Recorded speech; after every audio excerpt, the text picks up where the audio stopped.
Come to order. A quorum is present. The committee meets today pursuant to notice. Without objection, the chair may recess the committee at any point. Good morning to each of you.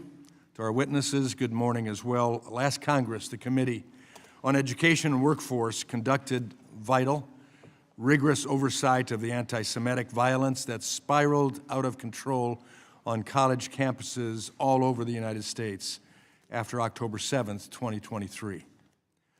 Specifically, the committee focused on the weeks-long violent encampments that engulfed campuses across the country and whether universities were holding those involved accountable.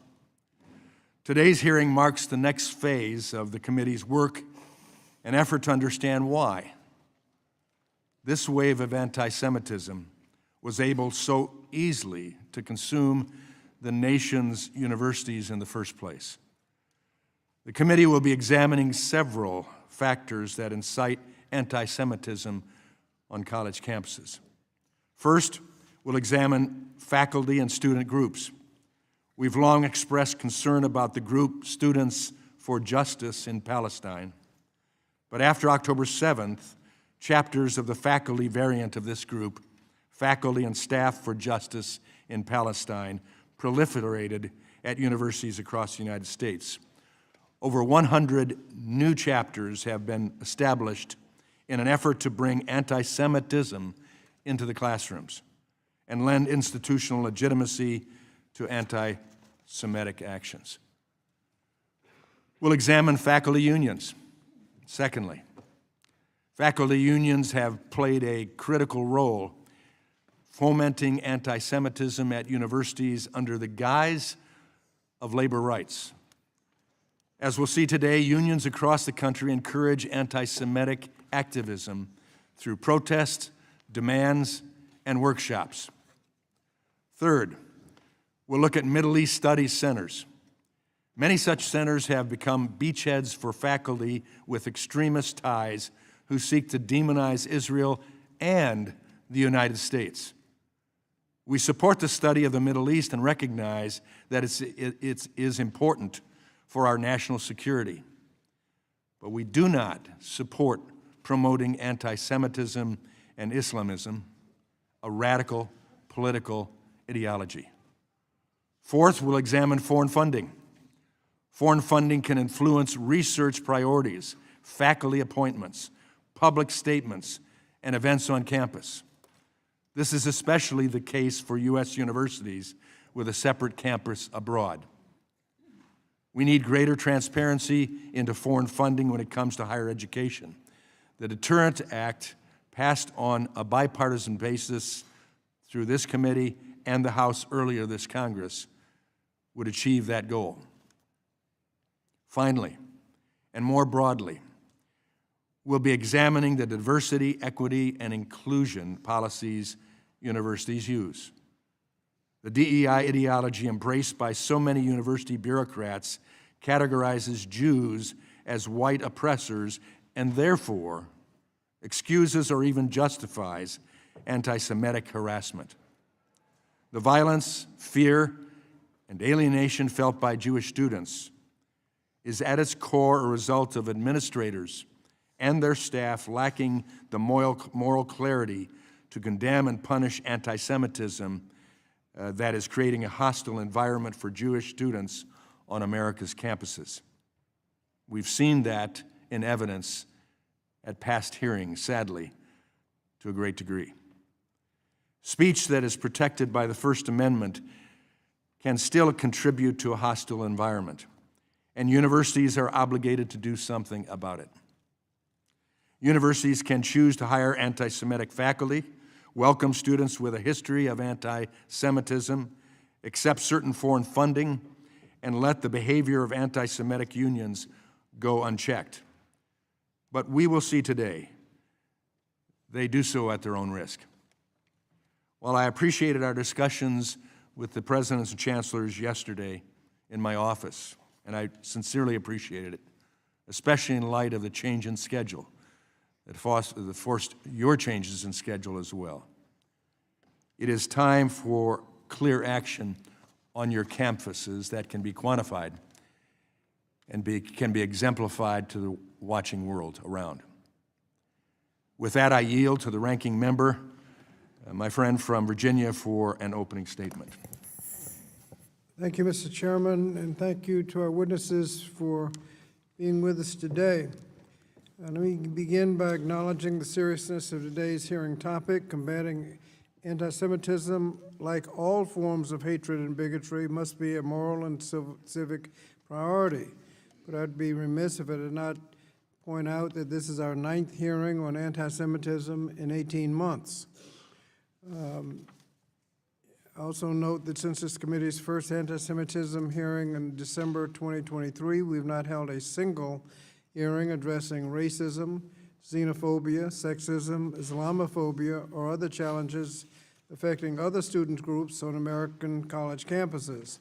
And I've witnessed this committee's silence on the administration's wholesale attack on diversity, equity, and inclusion and accessibility, DEI, initiatives designed to make campuses more welcoming to all groups.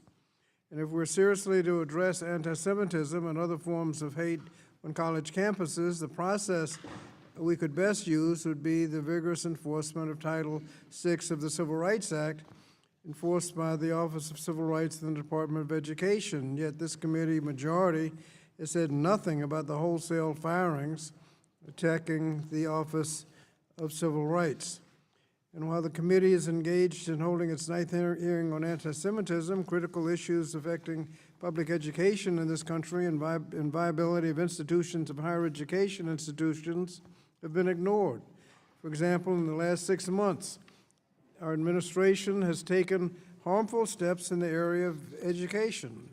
Specifically, nearly 50% of the department's workforce have been proposed to be fired, thus threatening the key role of department plays in keeping our nation's schools running and our students access to safe, welcoming environments. And yesterday, the Supreme Court majority green-lighted this fatal blow by permitting the department to proceed with its planned firing of employees responsible for managing student loans, collecting data and student learning trends, and relevant to this hearing, enforcing the civil rights protections of students. And yesterday evening, President Trump announced on a social media platform that based on the Supreme Court decision that Secretary of Education should proceed with the dismantling of the Department of Education. And we're seeing the impact on this action.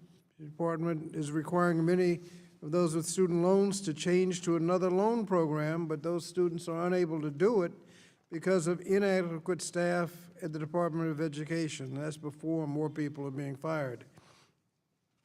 Now, the area this committee has not held a hearing on is the impact of stripping critical federal funding on the integrity of higher education institutions and their contributions to science, medicine, and global competition. This committee has also not examined how the recent enacted reconciliation law, or as Democrats call it, the big ugly bill, will impact student loan borrowers. This law will raise costs for students seeking higher education by forcing student loan borrowers into unaffordable repayment plans, eliminating resources to help struggling borrowers, pushing students into predatory private loan market by eliminating Graduate Plus loans, capping Parent Plus loans, and limiting Pell Grant access. Further, the law exposes students to predatory for-profit institutions by stopping the implementation of the 2023 Borrower Defense Regulation, which provides student loan relief for millions of borrowers defrauded by their schools, or the 2023 Closed School Discharge Regulation, which provides student loan relief for students whose institutions closed before they were able to complete their programs. Also on July 1st, with little warning and no justification, this administration announced it was pausing nearly $7 billion in education programs that the administration initially proposed to eliminate in next year's fiscal 2026 budget.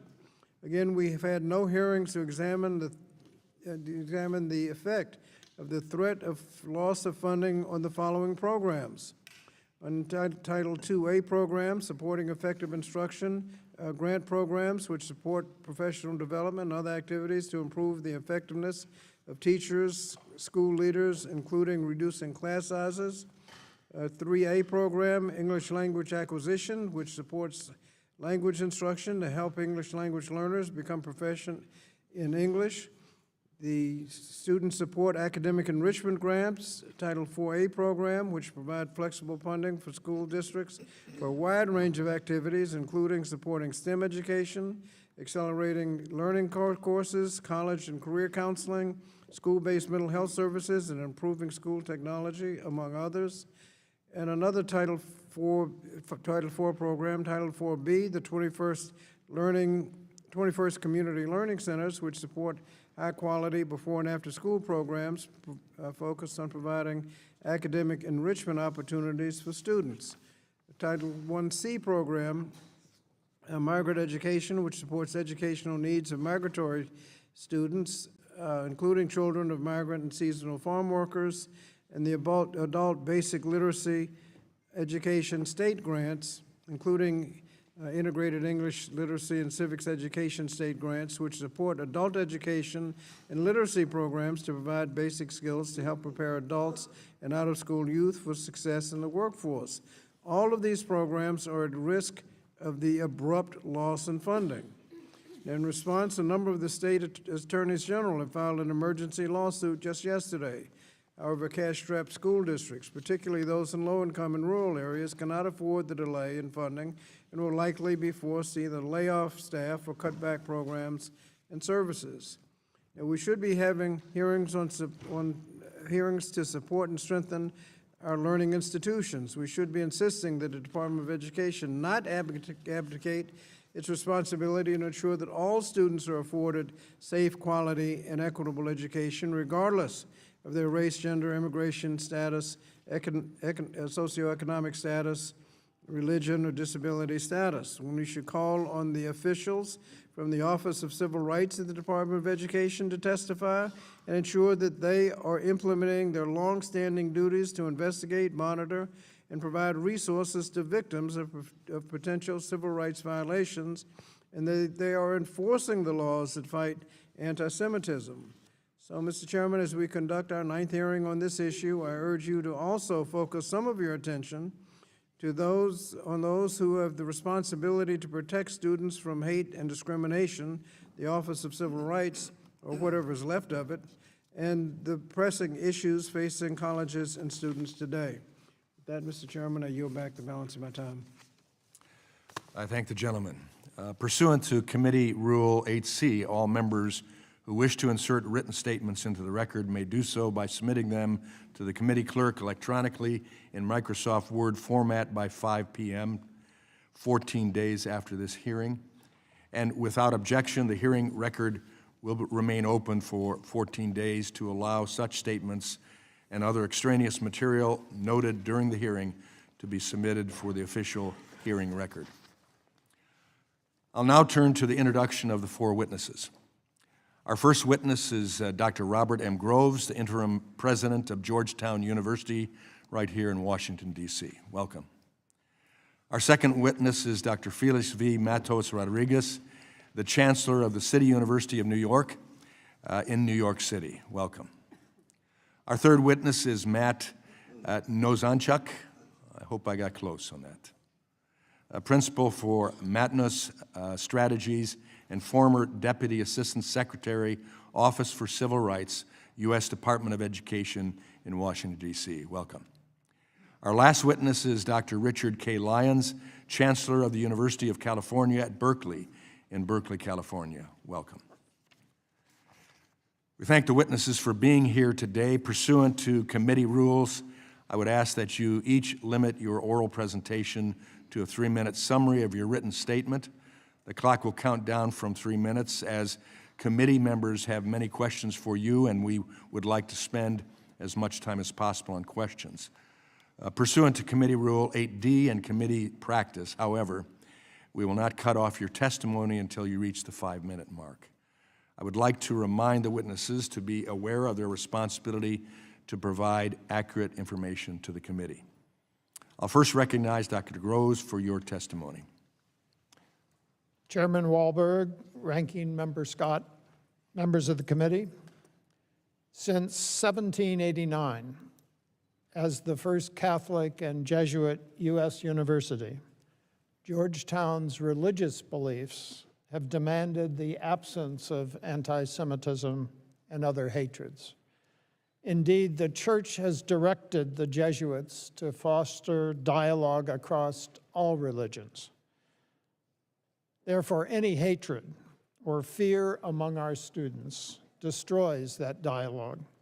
Anti-Semitism is incompatible with living our mission, and the same applies to Islamophobia and racism. Hence, we try to react quickly to threats on collaboration. On October 8th, a day after the Hamas attack, Georgetown condemned it, one of the first universities to speak out. Similarly, we try to act quickly to student conduct violations, but have learned that we need to adapt to changing circumstances almost continuously. Addressing interfaith conflict has been aided by the largest set of full-time religious leaders at any U.S. research university at Georgetown. Since 1968, a full-time Georgetown rabbi, but also Jesuit and Orthodox priests, Protestant ministers, an imam, a director of Dharmic life, and Hindu spiritual advisor. We've also built academic units, the Center for Jewish Civilization, a Center for Muslim Christian Understanding, and the Berkeley Center for Religion, Peace, and World Affairs, among others. We also try to carry out the Jesuit mission globally, now working in 16 different countries around the world. This has taught us the need to respect laws of other countries and their cultures, despite disagreeing with some of their government's policies. For example, in 2005, we brought Western Jesuit education and international affairs to Qatar. There, nearly 70% of our students are women, a group with historically limited access to education. There, we have full control over the curriculum, admissions, faculty hiring, and research activities. At Georgetown, non-U.S. financial support is accepted only to fulfill our long-standing mission, but never to alter it. Given our Jesuit values, we expose students to different viewpoints on the Middle East. In addition to speakers on Gaza, we've hosted IDF soldiers, families of Israeli and Palestinians who've lost their lives, families of U.S. hostages in Gaza. Georgetown is not perfect, and as events evolve, we've had to clarify rules of student behavior. But since October 7th, Georgetown has not experienced an encampment, physical violence, cancellation of commencement activities, or city police activities. Thank you, Mr. Chairman. Thank you. I now recognize Dr. Matos Rodriguez for your testimony. Thank you, Chairman Wahlberg, Ranking Member Scott, and members of the committee. Thank you for the opportunity to testify at this important hearing. I am Felix Matos Rodriguez, and it's a privilege to serve as the Chancellor of the City University of New York and to represent our institution here today. This committee has highlighted the alarming rise in anti-Semitism on university campuses. Our university has not been immune, but let me be clear. Anti-Semitism has no place at CUNY. I share your commitment to identifying and addressing the underlying factors instigating anti-Semitism on campuses. In fact, I have confronted anti-Semitism since the moment I became chancellor in 2019. CUNY is a unique institution. We are the nation's largest urban public university. We are comprised of 26 campuses spread across New York City's 5 boroughs. We serve nearly 200,040 degree-seeking students and employ 40,000 people. Each of our campuses has its own president and administration, and as chancellor, I oversee the university's operations and policies to advance our mission of providing accessible, high-quality education. Our annual in-state tuition, which is under $5,000 for community colleges and under $7,000 for senior colleges, remains among the most affordable in the nation. Due to our focus on affordability, educational quality, and meaningful job opportunities for our students, we have been recognized as a powerful engine of social mobility. We are proud that we propel more students into the middle class than all Ivy League schools combined. The size and scope of our community also comes with challenges, and we confront this head-on, including the unacceptable rise in anti-Semitism. Those challenges only grew more pronounced after the horrific terrorist attack on Israel on October 7th of 2023. And although our response has not always been perfect, our commitment to this important work has never wavered. Our commitment to the safety of the members of our Jewish community and to our entire community is non-negotiable. I have been committing to forging deep ties with Jewish organizations on our campuses and have invested nearly $2 million to educate our community to combat hate and anti-Semitism. I have created a center to centralize and improve CUNY's anti-discrimination policies, made Title VI training mandatory, and launched our Constructive Dialogue Initiative, which is designed to help foster mutual understanding and combat hate. And I have made the safety of our Jewish students a top priority. I would like to highlight one example that I think encapsulates the challenges that we face and how we have learned from them. In the spring of 2024, an encampment disrupted City College campus during our spring break. In response, I secured emergency funding for increased security personnel. We ended the encampment with the help of the New York City Police Department, but not before damage was done to campus property. We learned from that experience, and we now have a zero-tolerance policy against encampments. We've also hired more than 150 full-time security employees and contracted with an additional 250 security personnel. Our approach has shown results. This past spring, we applied our zero-tolerance policy and worked with CUNY Public Safety to prevent an encampment at City College. Our student safety is and must remain a top priority, and we're committed to constant vigilance against anti-Semitism. Although I am proud of the progress that we have made, I know that we must never rest until every student on our campus is safe, feels safe, and can fully participate in student life. I hope to discuss in greater detail today during today's hearing the many efforts we've undertaken to combat anti-Semitism on our campuses and address its root causes. Thank you, and I look forward to your questions. Thank you. I recognize Mr. Nozanchuk. Simple to say it that way for your testimony. Good morning, Chairman Wahlberg and Ranking Member Scott. My name is Matt Nozanchuk. I'm a civil rights lawyer with a track record of fighting anti-Semitism in the Obama White House, at the Justice Department Civil Rights Division, and as a former Deputy Assistant Secretary in the Department of Education's Office for Civil Rights. I bring three key messages today.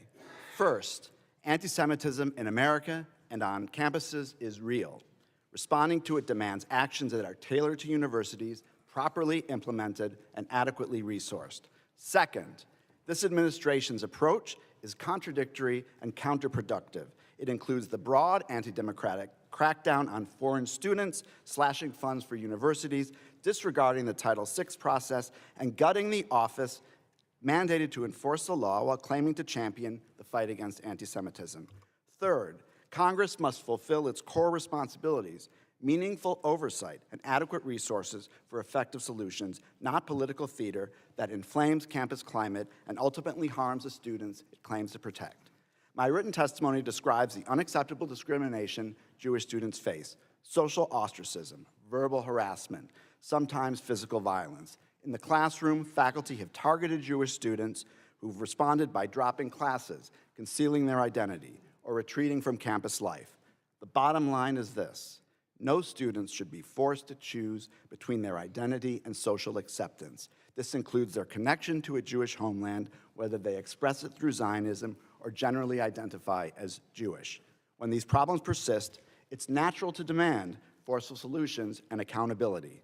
We have robust tools under Title VI. The most effective investigations, OCR launched an unprecedented number following October 7th, result in detailed, monitored resolution agreements obligating schools to take verifiable action. They include, for example, climate surveys, mandatory training, and ensuring all complaints get addressed promptly and effectively. Here's what one campus Hillel director said about change from his campus's agreement. Jewish life has improved remarkably. Jewish students now receive responses to bias incidents within 24 hours. The Hillel Center reported a 40% increase in daily usage.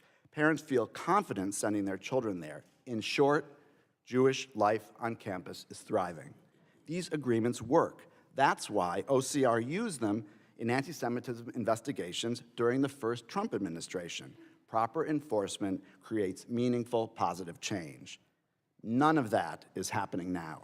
This administration boasts it is combating anti-Semitism while systematically dismantling the infrastructure needed to do it. They've gutted OCR, the office with the expertise and mandate to enforce Title VI, closing most of its regional offices and cutting staff in half.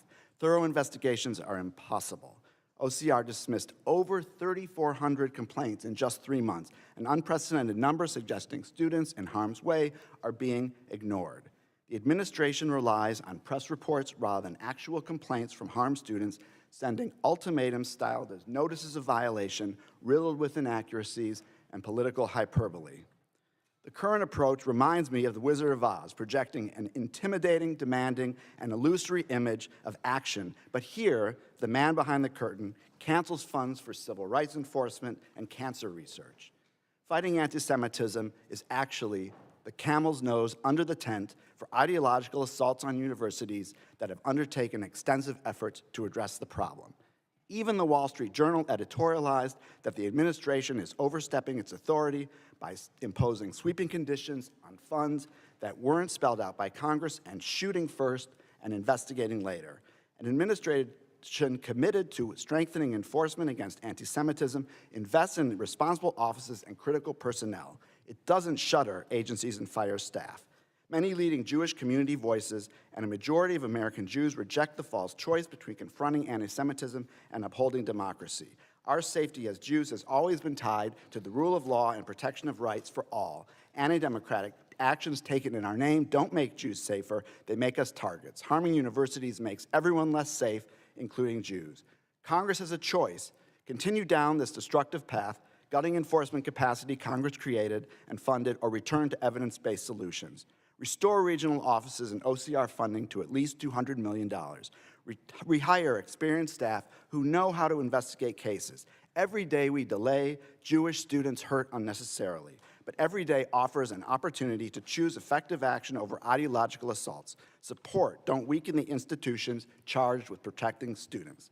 Thank you. I look forward to taking your questions. Thank you.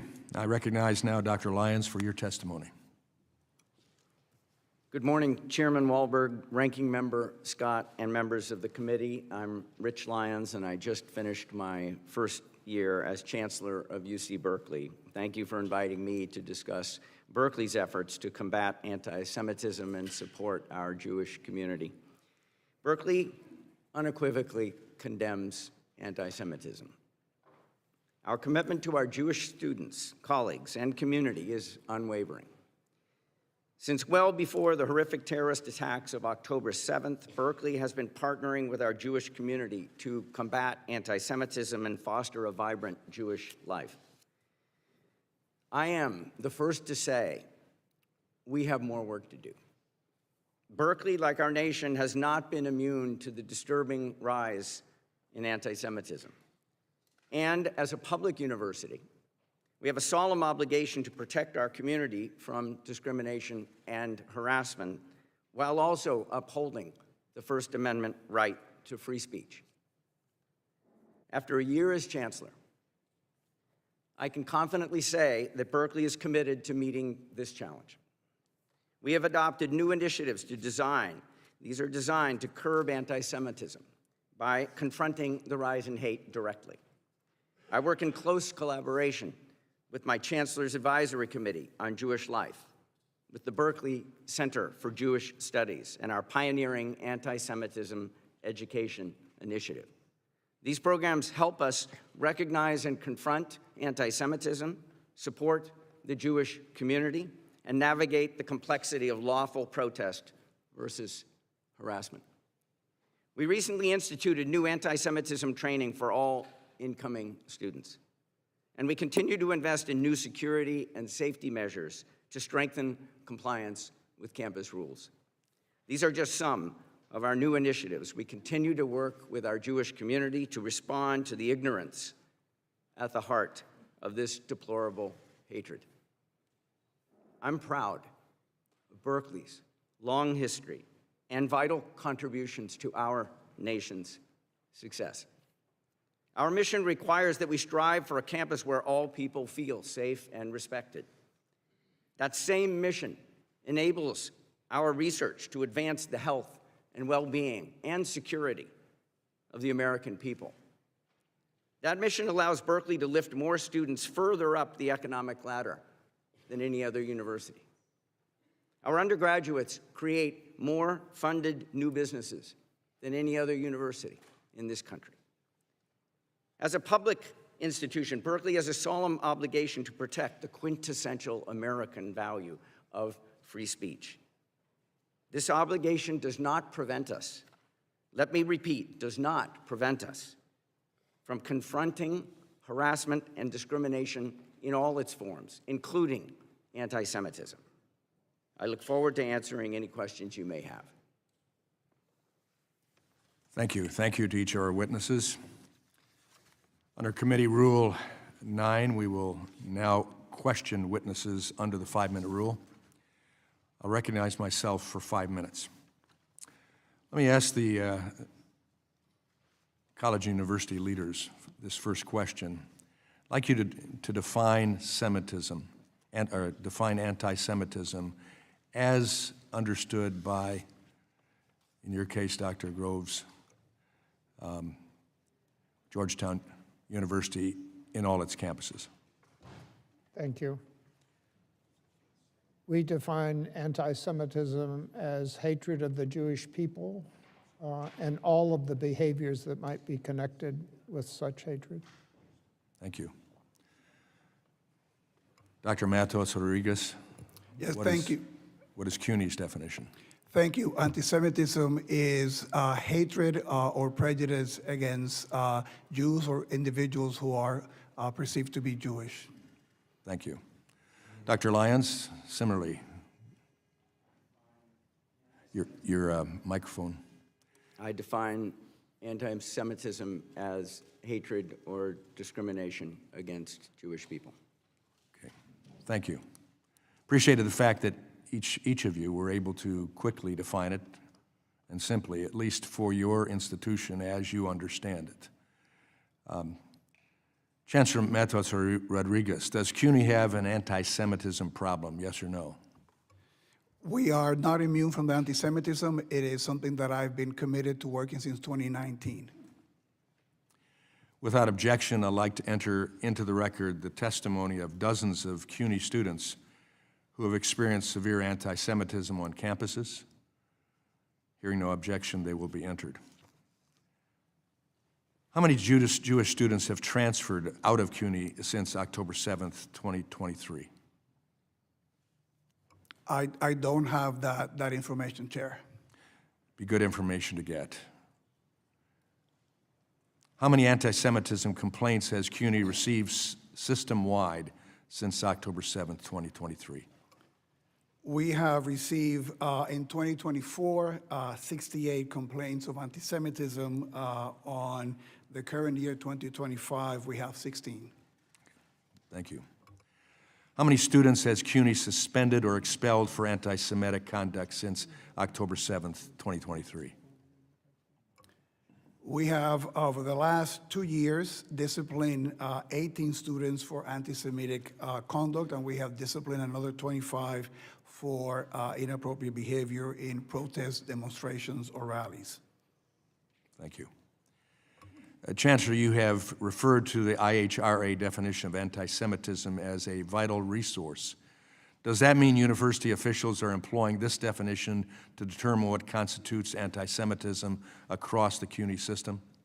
Thank you for your question, and that is correct. And we've added in our training for all the individuals who participate in the investigations on our campuses, the ones who are hired this year receive new training which includes using the definition as stipulated by OCR, and is also part of refreshing courses that we have for all personnel in addition to public safety officers.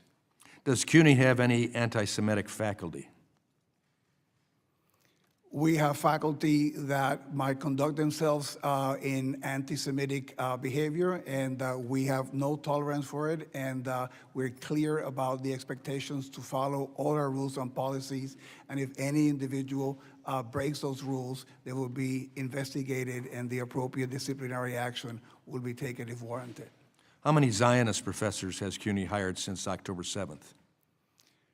We do not track the hiring of faculty in terms of ideology or things of that nature, so I wouldn't be able to tell you that information. But you're able to tell us that you had anti-Semitic professors.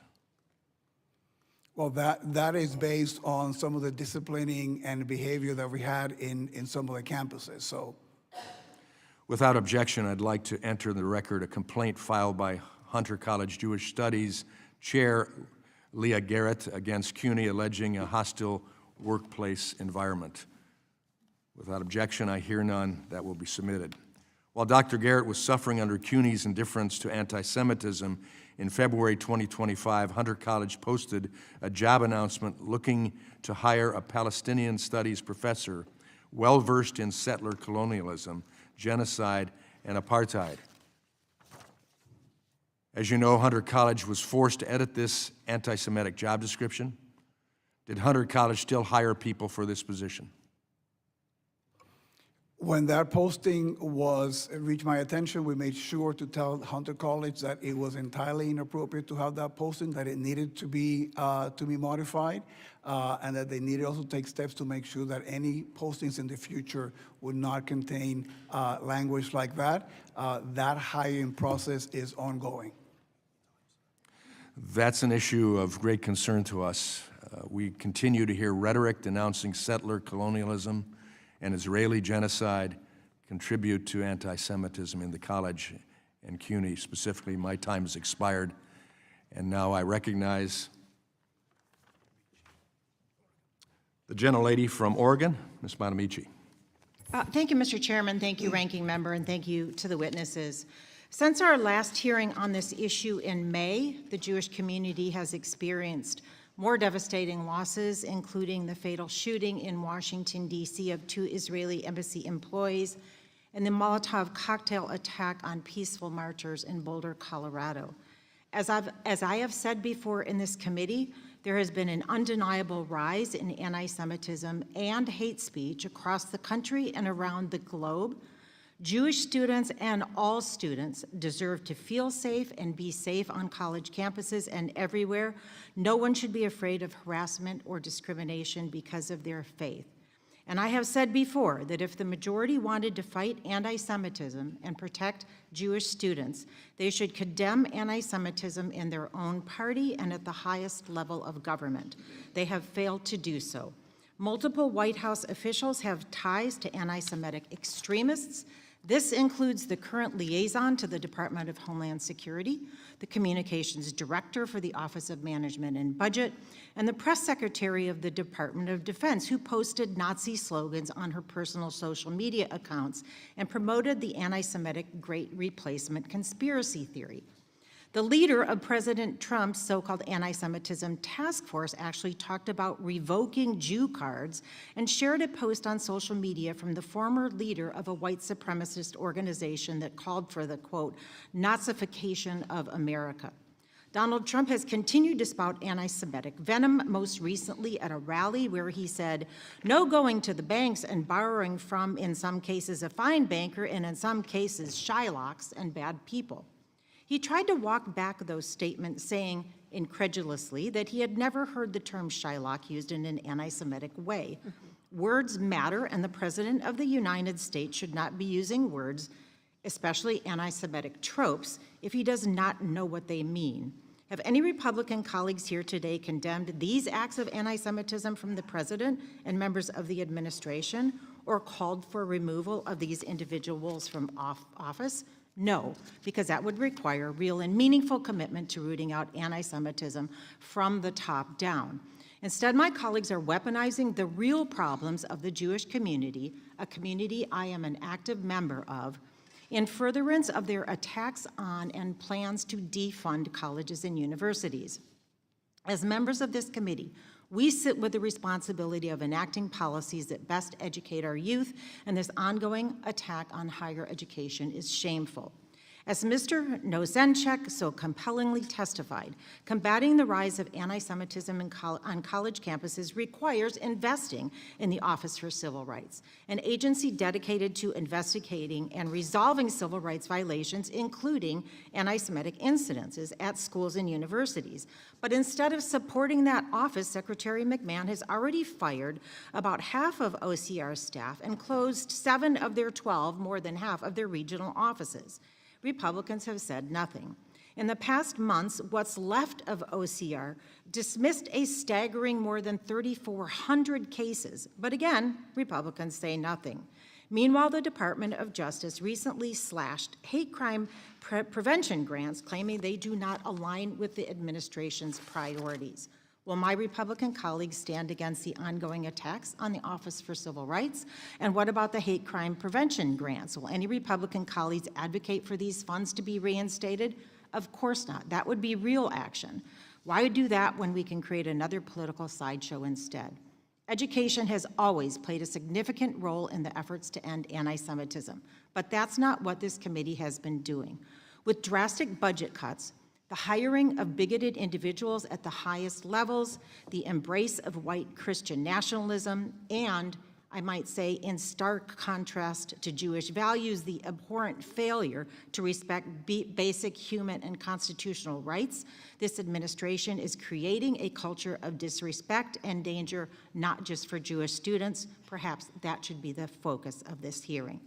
Additionally, instead of giving OCR the staff and resources they need to do the fact-based Title VI investigation, the Trump administration has actually withheld hundreds of millions of dollars from colleges and universities, apparently to punish for them rather than address anti-Semitism. But this kind of imposition of collective punishment hurts all students, including Jewish students, because it will lead to fewer academic options and higher tuition. I wonder if that isn't the point. As I have said before and will continue to repeat, I am a member of the Congressional Jewish Caucus. I am a mother who raised her children in a Jewish home. I'm an active member of my synagogue. I am extremely disappointed in the majority for exploiting my community's legitimate fears and concerns as they advance discriminatory, regressive, unconstitutional, and harmful policy. Jewish Americans and the American people deserve better. I yield back. Gentlelady's time has expired. Now recognize the Chairwoman Emeritus of this committee, Representative Fox.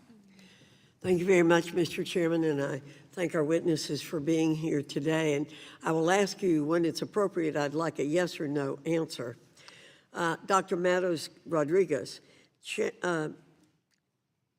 CUNY's Faculty and Staff Union, the Professional Staff Congress, or PSC, has passed multiple resolutions that support the anti-Semitic BDS movement. Do you support forcing Jewish faculty and staff to be represented by a union that endorses BDS? Yes or no? Thank you. I have repudiated BDS and have said that there's no place for BDS at the City University of New York. So you didn't give me an answer, yes or no. So I have to assume it's no. Yes, excuse me. In 2021, the EEOC substantiated a claim by a Jewish CUNY professor that the PSC discriminated against him and other Jewish professors because of their religion. What disciplinary action did you take against those responsible? And I am that case of the EEOC. We thought it was entirely inappropriate to discriminate against any member of our community, and that was a matter taken by the EEOC. And so no disciplinary action. You didn't state a disciplinary action. Not to my knowledge. Does the PSC have an anti-Semitism problem? Yes or no? The PSC does not speak for the City University of New York. We've been clear on our commitment against anti-Semitism and against BDS. So the president of the PSC personally supports BDS. Do you view this as problematic? Again, the PSC does not speak for the City University of New York. My understanding also that the last vote that they took, they So rejected. you obviously don't think it's problematic. Thank you. Dr. Groves, after the U.S. Successfully struck Iran's nuclear infrastructure, one of the professors at Georgetown Center for Muslim Christian Understanding, Jonathan A.C. Brown, said, quote, "I hope Iran does some symbolic strike on a base." Is this person really suited to be educating the next generation of American diplomats? Thank you for the question. Within minutes of our learning of that tweet, the dean contacted Professor Brown. The tweet was removed. We issued a statement condemning the tweet. Professor Brown is no longer chair of his department, and he's on leave, and we're beginning a process of reviewing the case. So he's been making similarly appalling statements for years, but he has been kept around for years. So you are now investigating and disciplining him from what you've said.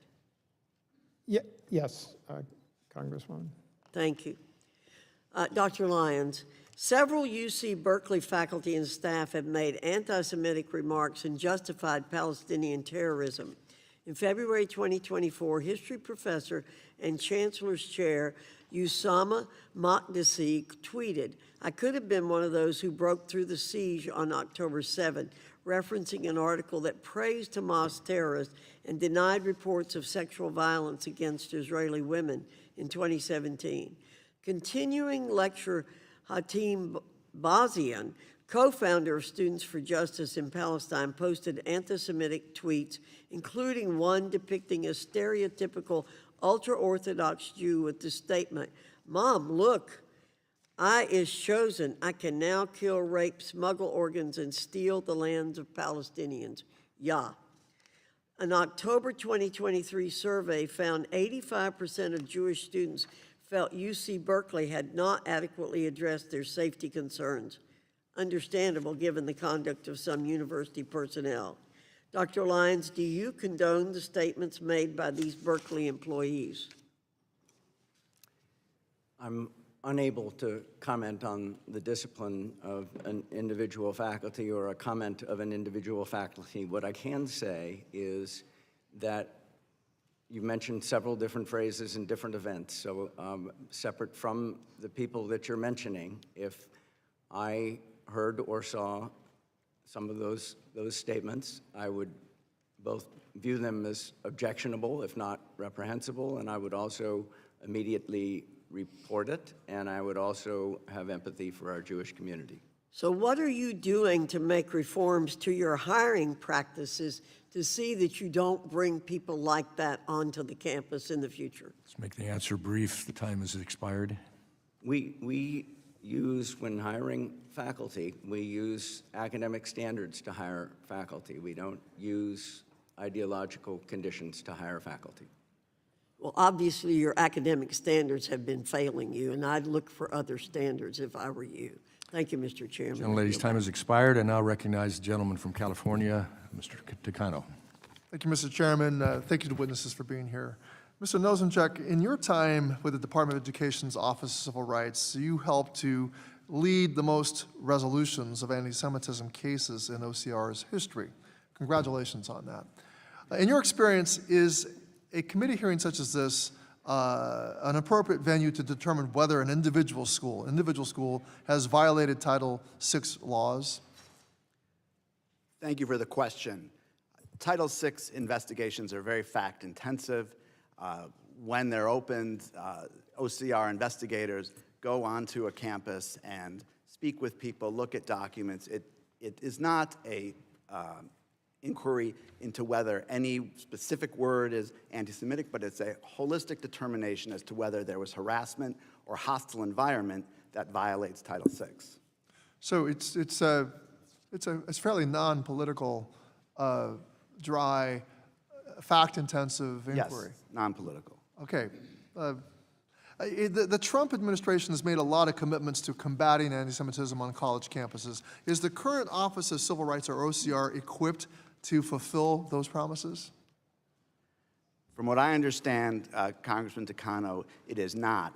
As I noted in my testimony, the staff has been cut by half. I understand that now the average caseload for the investigators remaining is 200 cases per person, and it's very important to note that of the 7 of 12 regional offices that were eliminated, those were the offices where the greatest expertise was for investigating and bringing to resolution the anti-Semitism cases that we resolved. And as I said, we resolved a record number, 5 times more than the first Trump administration. So in your experience, pursuing anti-Semitism charges or claims, determining whether or not those anti-Semitism did occur, or any form of discrimination under Title VI, it's a time-intensive and staff-intensive process. Yes, absolutely, and it's not simply determining whether there was an instance of anti-Semitism, but it's determining whether the instances that occurred rise to the level of harassment or hostile environment such that Title VI has been violated. Thank you. OCR has dismissed over 3,000 civil rights complaints between March and June of this year. Mr. Nosenchuk, what is the difference between conducting investigations based on press reporting and external sources, as the Trump administration is doing, and doing a process-based Title VI investigation that is based on specific complaints filed, as was the practice of past administrations? Thank you for the question. I think the best illustration of that is actually in a U.S. News and World Report opinion piece that a student at Harvard, Sarah Silverman, just published yesterday. She wrote that she had had her mezuzah stripped off of her doorpost. It was a one instance of individual discrimination that was detailed in the Harvard Notice of Violation, and the administration did not even talk to her about what had happened. So relying on press reports, relying on broad statements or perceptions is not how Title VI is supposed to work. Again, it's looking at the anti-Semitic discrimination has occurred and then determining whether it has risen to the level of hostile environment, determining whether Jews have been targeted unlawfully. Thank you. Have the Trump administration's actions made campus more safe or less safe for students who are victims of anti-Semitism? Based on everything I'm hearing from Jewish students, including the one whom I just mentioned, it's making campuses less safe. Mr. Nosenchuk, Republicans claim that certain institutions of higher education like Georgetown are subjects of foreign influence that radicalizes their students. As a former federal government employee, you've taken a number of ethics trainings in your own career. Which would you say is an example of undue foreign influence? A long-standing 2-decade academic partnership with a foreign country that serves to build diplomatic partnerships? Or B, a $400 million luxury plane gifted to the President of the United States by a foreign government for his personal use? Thank you for the question, Congressman. I would say there are rules for transparency and reporting that pertain to funding from foreign governments to universities, and those, I believe, need to be followed. Thank you. Well, the majority uses hearings like this one to rail against foreign influence, while their own administration routinely violates clear ethics boundaries with foreign governments. They have turned this hearing room into a kangaroo court where they spend our time litigating a predetermined outcome to do nothing, actually to help Jewish students, just make public theater out of legitimate pain. This scorched earth warfare against higher education will endanger academic freedom, innovative research, and international cooperation for generations to come, and I yield back. Thank the gentleman. His time has expired, and now recognize the gentleman from Pennsylvania, Mr. Thompson. Oh, thank you, Chairman. Dr. Groves, well, first of all, once again, thank you for the care at Georgetown University Hospital that I received with some treatments. Just very impressed there. Dr. Rose, recently something did come to my attention, and I want to see if you're aware of it. Are you aware that in 2024, flyers designed to mimic eviction notices were placed on Jewish students' dormitory doors on your campus, falsely accusing Israel of genocide and ethnic cleansing? I am aware of that. This was during move-in weekend for our new students. We acted on that immediately, removed the eviction notices with a assembly of staff around, identified the perpetrator of this, and discipline was done for him. Very good. So obviously this violates the Georgetown policy. This was abhorrent. And for the students who saw this and were hurt by this, we apologize as a university. This is intolerable at Georgetown. We cannot have this sort of behavior. Well, thank you for taking that action, and thank you for taking the disciplinary action. Incredibly important. Dr. Groves, does Georgetown employ any anti-Semitic faculty members or fellows? We have faculty that have the range of opinions on every issue facing humankind. We police carefully the behavior of our faculty in the classroom and their research activities. They are free, as all residents of the United States, to have speech in the public domain. And yeah, I wanted to point out one in particular, one to start with anyone, Imad Shaheen, a senior fellow at Georgetown Center for Muslim Christian Understanding, which I find interesting, Muslim Christian Understanding, and he applauded the terrorist attack on October 7th, stating it would, quote, bring about this change that we long for. Does Shaheen's description of the October 7th terrorist attack, the quote, change that we long for, end quote, violate your university's harassment and discrimination policies? That was an abhorrent tweet that was sent out. That is not the Georgetown policy. What we do in cases like that is to assure that the student welfare and the welfare of the GU community is protected through events like that. So the protection, did that include disciplinary action or an investigation into Imad Shaheen for his statement?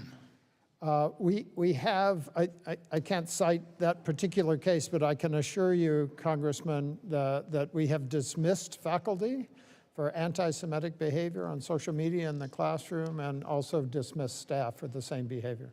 Well, there's another one in a social media post. The associate director of the Bridge Initiative of Georgetown, Mubashra Tazamal, reposted a statement that said, Israel has been recreating Auschwitz in Gaza for 2 years.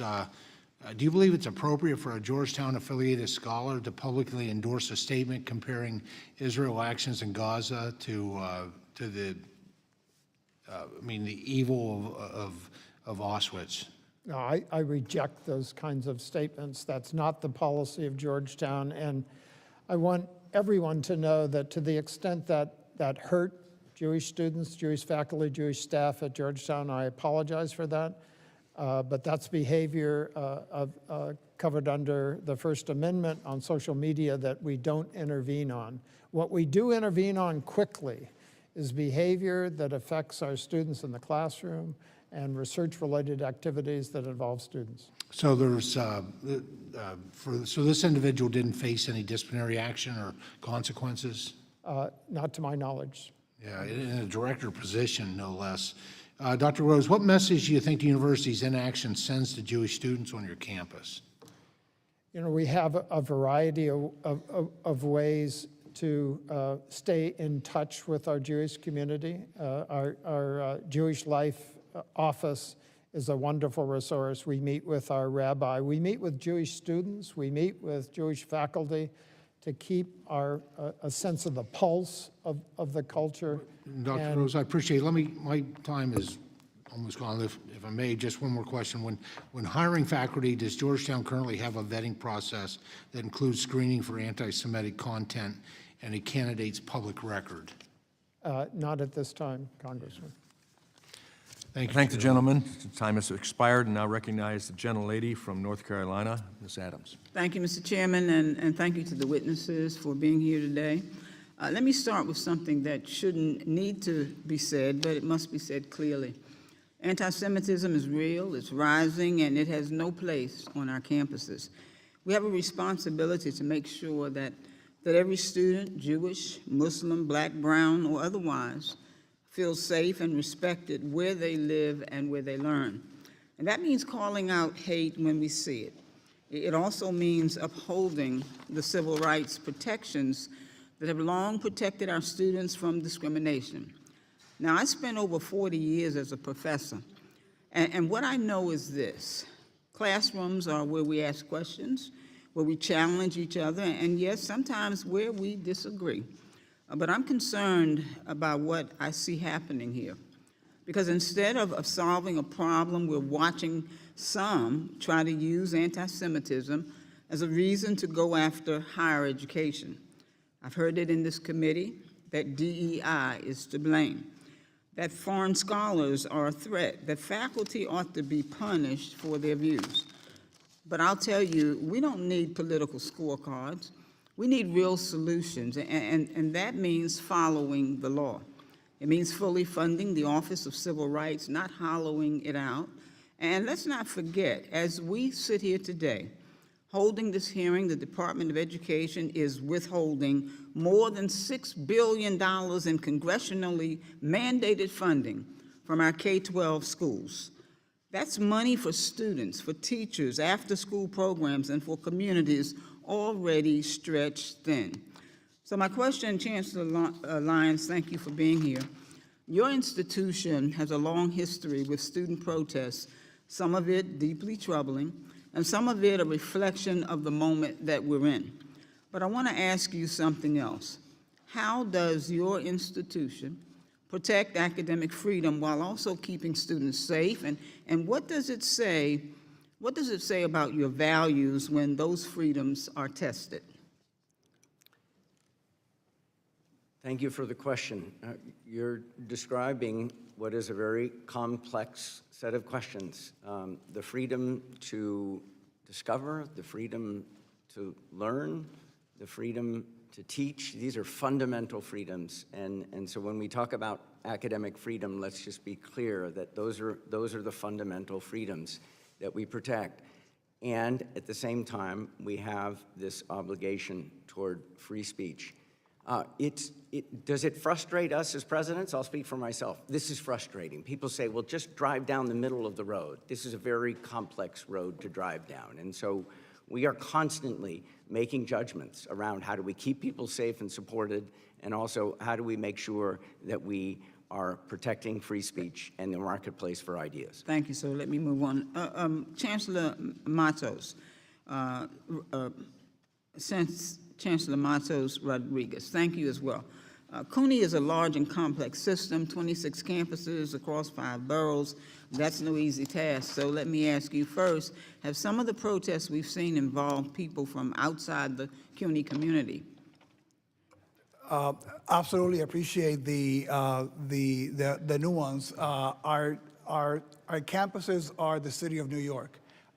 So in many cases, some of the events that occur are really occurring in the streets of New York City that are contingent to our campuses. So that presents So you can give me a yes or no? Yes. Okay, thank you. Second, how is CUNY working across New York's diverse neighborhoods to confront anti-Semitism in a way that includes everyone?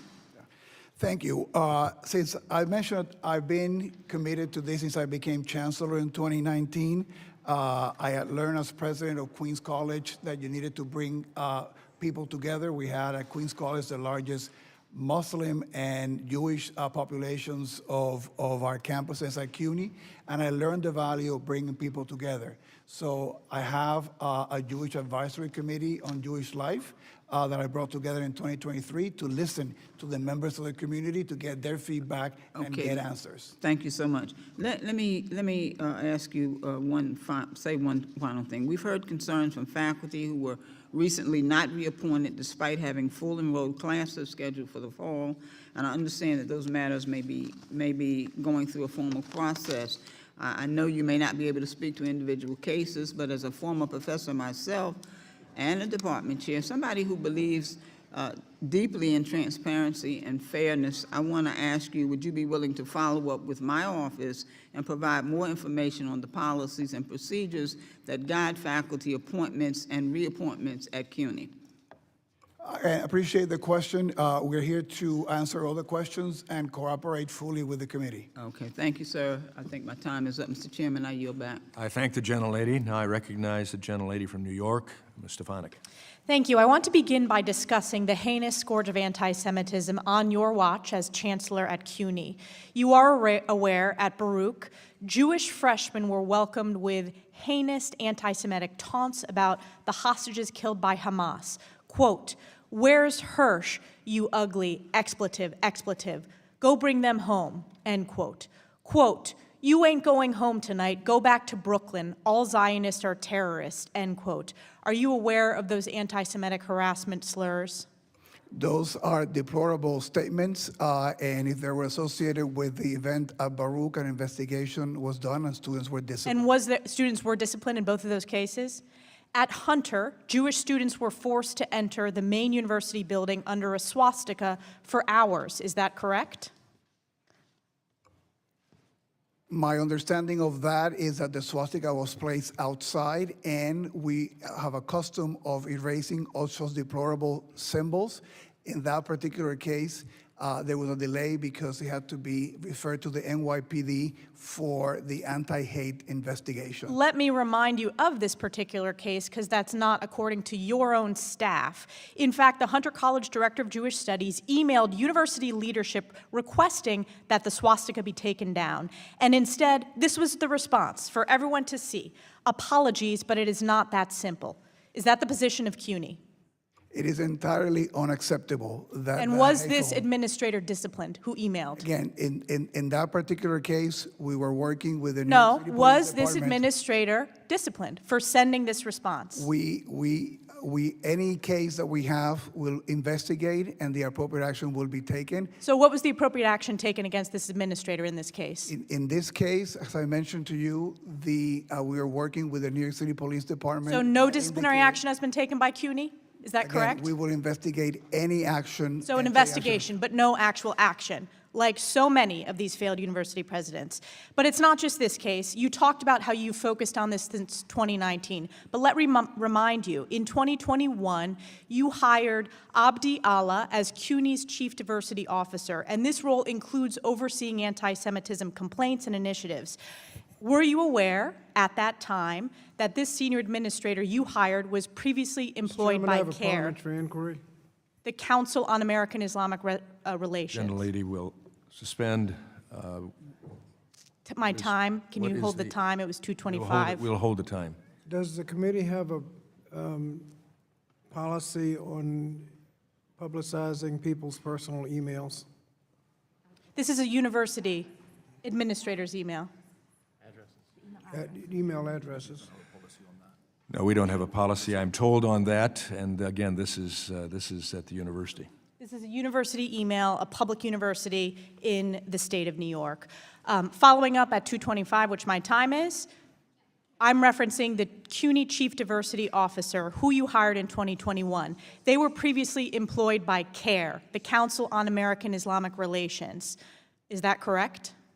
So she was hired to be the Chief Diversity Officer at the central office with no responsibility over cases that have to deal with students or faculty. But yet, you were aware that she was previously employed by CARE, Again, I was not directly responsible for that. even though she was the Senior Chief Diversity Officer? As I mentioned to you, I was not directly responsible for that hire. So is it okay, from your perspective, obviously it is, to have a former employee of CARE? Let me remind you, CARE was a co-conspirator in a terrorist financing case and has ties to Hamas, a designated terrorist organization. Is she currently still employed by CUNY? She is. There you go. So no action, just words here today. Even further, and by the way, her salary is paid for by the New York taxpayers, correct? We have the expectations of total professionalism and compliance with all the rules and policies of CUNY. Any employee that breaks our policies or our rules will be investigated. But it obviously Action doesn't will be break taken. CUNY's rules to have a senior employee who was previously employed by a terrorist-affiliated organization. That is unacceptable to New York taxpayers. It is unacceptable to American taxpayers. But it's not just that. Are you familiar with CUNY Clear? This is the clinical arm of CUNY School of Law. CUNY Clear, I'm not familiar with them. Well, I will remind you, the CUNY Clear founder and professor is the head of Mahmoud Khalil's Legal Defense Fund. Are you aware of that? No. Does it concern you that New York taxpayers are paying the salary for the legal defense fund of Mahmoud Khalil?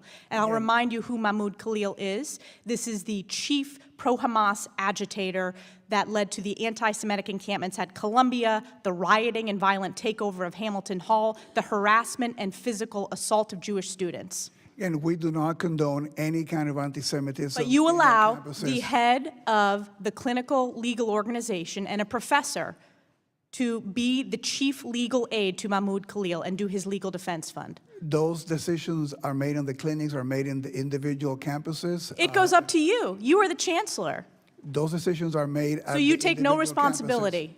campuses. I take responsibility for any behavior of our faculty. So and is this staff acceptable? that Is this anti-Semitic. acceptable? Any behavior that is anti-Semitic Is and this in violation acceptable of our that the rules. legal defense fund for Mahmoud Khalil is the head of CUNY Clear? That's acceptable under your watch. We do have no tolerance for anti-Semitism on our campuses, and we've been very So will clear. this person be fired?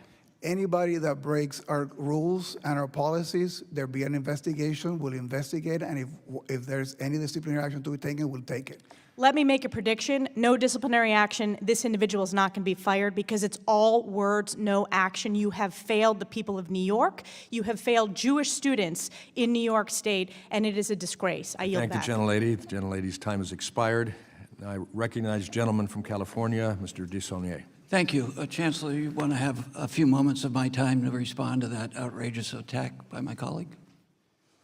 Again, thank you for the opportunity. I just want to make clear that the rules of the City University of New York apply to all our students, faculty, and staff. Anybody who behaves in any way that it is anti-Semitic, that sponsors violence against members of the Jewish community or any community, discriminate or harass, will be investigated and held accountable based on our rules. That it's clear, it's our commitment. I have been engaged in fighting anti-Semitism as chancellor since I became the chancellor in 2019. Have been working very closely with many of our Jewish stakeholder organizations, led a delegation of presidents and deans to Israel back in 2019 to encourage our ties with universities in Israel and cultural institutions and artistic institutions in Israel. We have made very clear our time and place and manner policies on our campuses to make sure that individuals can exercise their right. Thank you, Chancellor.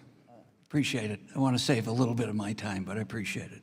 Mr. Chairman, I ask unanimous consent to enter into the record a letter from Jewish faculty at the University of California supporting the actions of the administration against anti-Semitism. Without objection and hearing none, it will be entered. Thank you. I want to thank all the witnesses here. Dr. Rose, I want to start with you as a proud alumni of a Jesuit education where they taught us to service to others and lifelong learning. So thank you for your presentation. And you have an example of that Jesuit education with former member Moran, who's a proud graduate like myself of the College of the Holy Cross sitting behind you.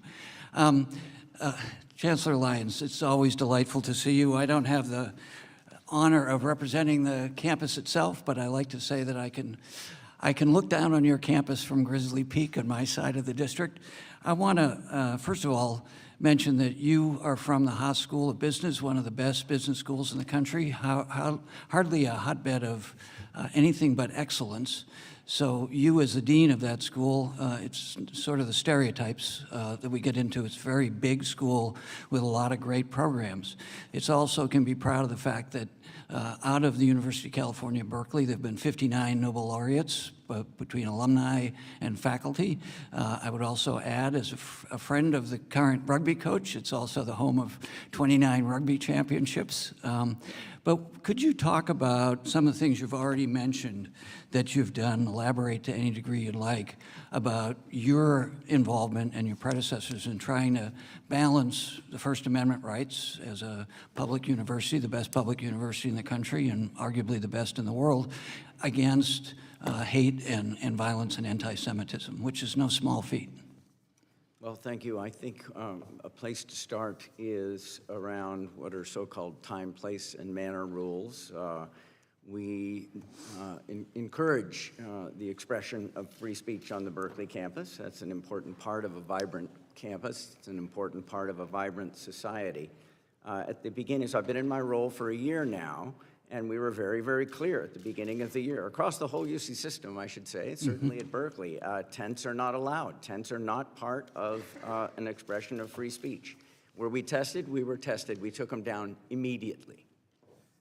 There's a gate on the campus called Sather Gate. It's right in the middle. It got partially blocked, and some of the times before I became chancellor, one of the no tolerance rules, we communicated it clearly, is no blocking the gate and any part of the gate. There was a sukkah that got erected in front of the gate. We took it down effectively immediately. Anyways, part of the time, place, and manner rules, that's not just something to counter anti-Semitism. Those time, place, and manner rules need to be content neutral, and they are. But we needed to communicate what the standards are, while at the same time making sure students know that expressing your views consistent with the First Amendment is something that Berkeley doesn't just condone, it actually encourages it. And consistent with a letter from the faculty that I am submitting, how have the various communities responded to that? Well, thank you. I'm particularly heartened by that faculty letter. They did not need to do that. There were over 80 of them. These are our Jewish faculty who are saying, not that Berkeley is perfect. As I said in my opening statement, we have some getting better to do, and we're going to do it. But the idea that we've made a lot of progress over the last year, and they are with us and with me, is heartening, and they like what they say. We've made a lot of changes, not just around time, place, and manner. We're connecting with the Jewish community and Jewish leadership in new ways. We have changed our education and training initiatives. We have a new course called Openness to Opposing Views that we plan to roll out as much as possible to incoming students. So there are many fronts. Appreciate that. The gentleman's time has expired. I recognize the gentleman from Georgia, Mr. Allen. Thank you, Mr. Chairman, and I want to thank all of you for being here today and testifying. Growing up, my parents basically ingrained in me the biblical definition of free speech. And that was, my mother always said, if you can't say something nice about somebody or your country, don't say anything at all. AI says, in a biblical context, free speech is not an absolute, unrestricted right. Instead, it is a freedom that comes with responsibilities and limitations. While the Bible emphasizes the importance of speaking truth and building others up, it also highlights the need for restraint, graciousness, and love in communication. Wouldn't this place be a better place if we could all behave like that? Isn't that amazing?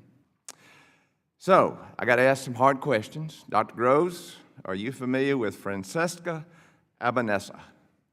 Yes, I am. In 2014, Albanese wrote America and Europe, one of them subjugated by the Jewish lobby and the other by the sense of guilt about the Holocaust. When did Georgetown bring Albanese on as an affiliated scholar?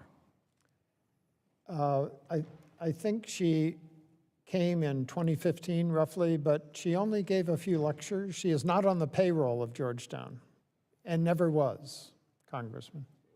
Was Georgetown aware of Albanese's anti-Semitic statements at that time?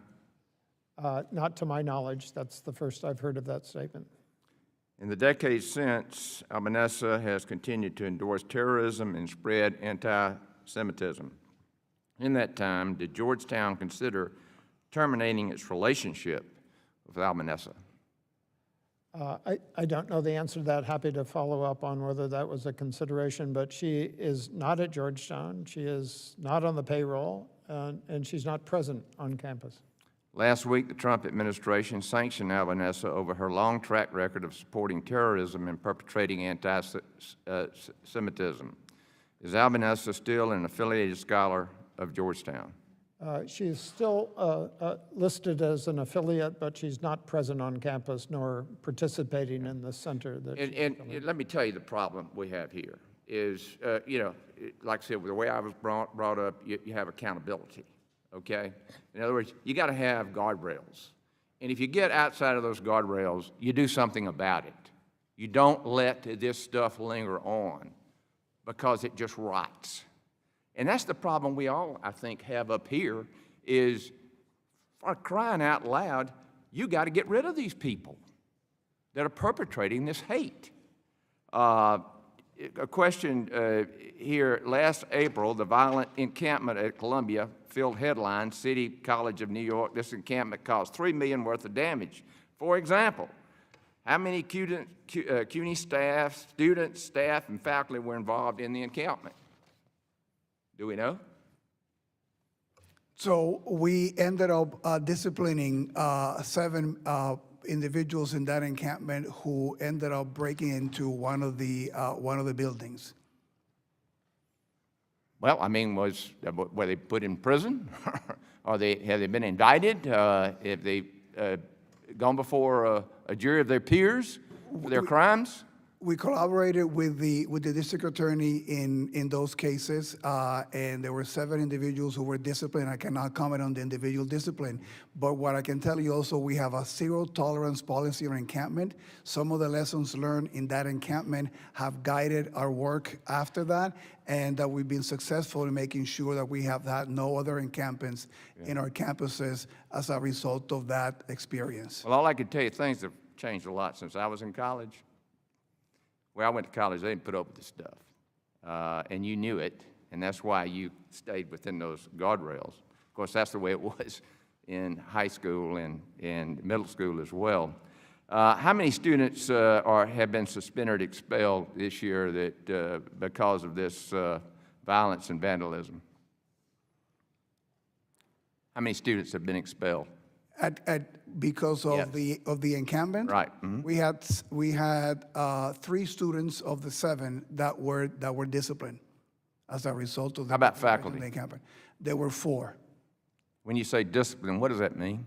I cannot comment on the individual cases. Discipline goes from reprimands, training, suspension, or termination, and we have terminated individuals in the faculty and staff for violating our policies on anti-Semitism. Well, the great thing about this country is you have the right to prove that you're innocent, but if you're guilty, you know what? You get fired. Okay? The gentleman's time has I yield back. expired. I now recognize the gentleman from New York, Mr. Mannion. Thank you, Mr. Chairman. Thank you to all the witnesses for being here today. The rise in anti-Semitism across the United States is profoundly troubling. We simply must do more to respond to these actions and ensure our Jewish neighbors and communities can live free from harassment, intimidation, and violence. We all must stand together to reject any targeted hatred or bigotry against any group due to their religion, ethnicity, or other demographic. But as we hold this hearing, let's be clear about the problem that we're facing. Anti-Semitism is not limited to just college campuses. It has spread rampantly in our communities, our online platforms, and our politics. Yet the majority of this committee are set on repeatedly singling out higher education and attacking university presidents and labor unions that represent their faculty while refusing to pursue serious, comprehensive solutions. In fact, they've supported this administration's moves to gut the Office of Civil Rights at the Department of Education, cancel grants for hate crime prevention, and openly has embraced individuals with known records of offensive, conspiratorial, hateful rhetoric. I call on my colleagues on the other side of the aisle to hold those in their own party accountable and approach this issue in a more thoughtful manner. Chancellor Matos Rodriguez, given the importance of combating anti-Semitism in our state, I'd like to give you an opportunity to elaborate on CUNY's efforts. Your testimony describes the independent investigation that was commissioned and the resulting report, which included a set of recommendations. What steps is the CUNY system currently taking to implement those recommendations? I appreciate the question, and those are the recommendations from the Lippman report, which we collaborated fully when the judge was conducting it, and we have embraced the recommendations that came from the judge and his team. One of the main ones was indicating that our decentralized structure made the follow-through in the cases of discrimination and the investigations not as responsive as they should be, something that we knew that was a challenge, and we have been advancing our work in that area, so I created a center. Now, all the complaints around discrimination, harassment are handled by one single center, which works on the training of all the individuals conducting the investigation, so we have more timely investigations, we're more responsive to that work. We also had a lot of critiques, valid critiques, to a portal that we created to centralize some of that before.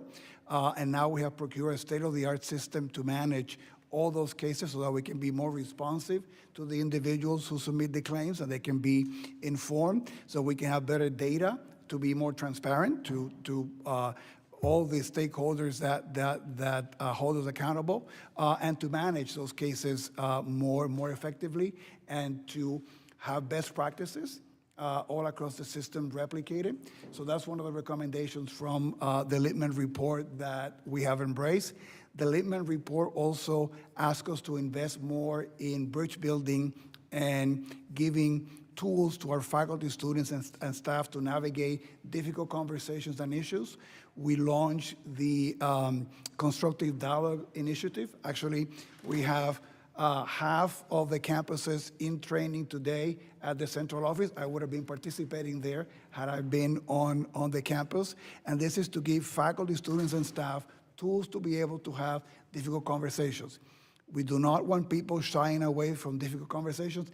They need to do it civilly, they need to do it respectfully, and they have to do it following the rules. So those are some of the investments that we've made as a result of the judge's recommendations. Yes, and you have communicated the progress in certain ways. Can you elaborate on how you've articulated that progress to students, faculty, and the broader community? So we've been engaged in communicating the work that we have done. I've indicated before that I have a Jewish Advisory Life Committee that has been both a resource to us of listening to what the community thinks we should be doing, but also as a way for us to convey some of the work that we have been doing in this arena.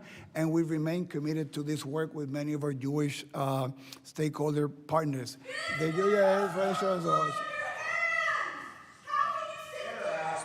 Suspend the lady.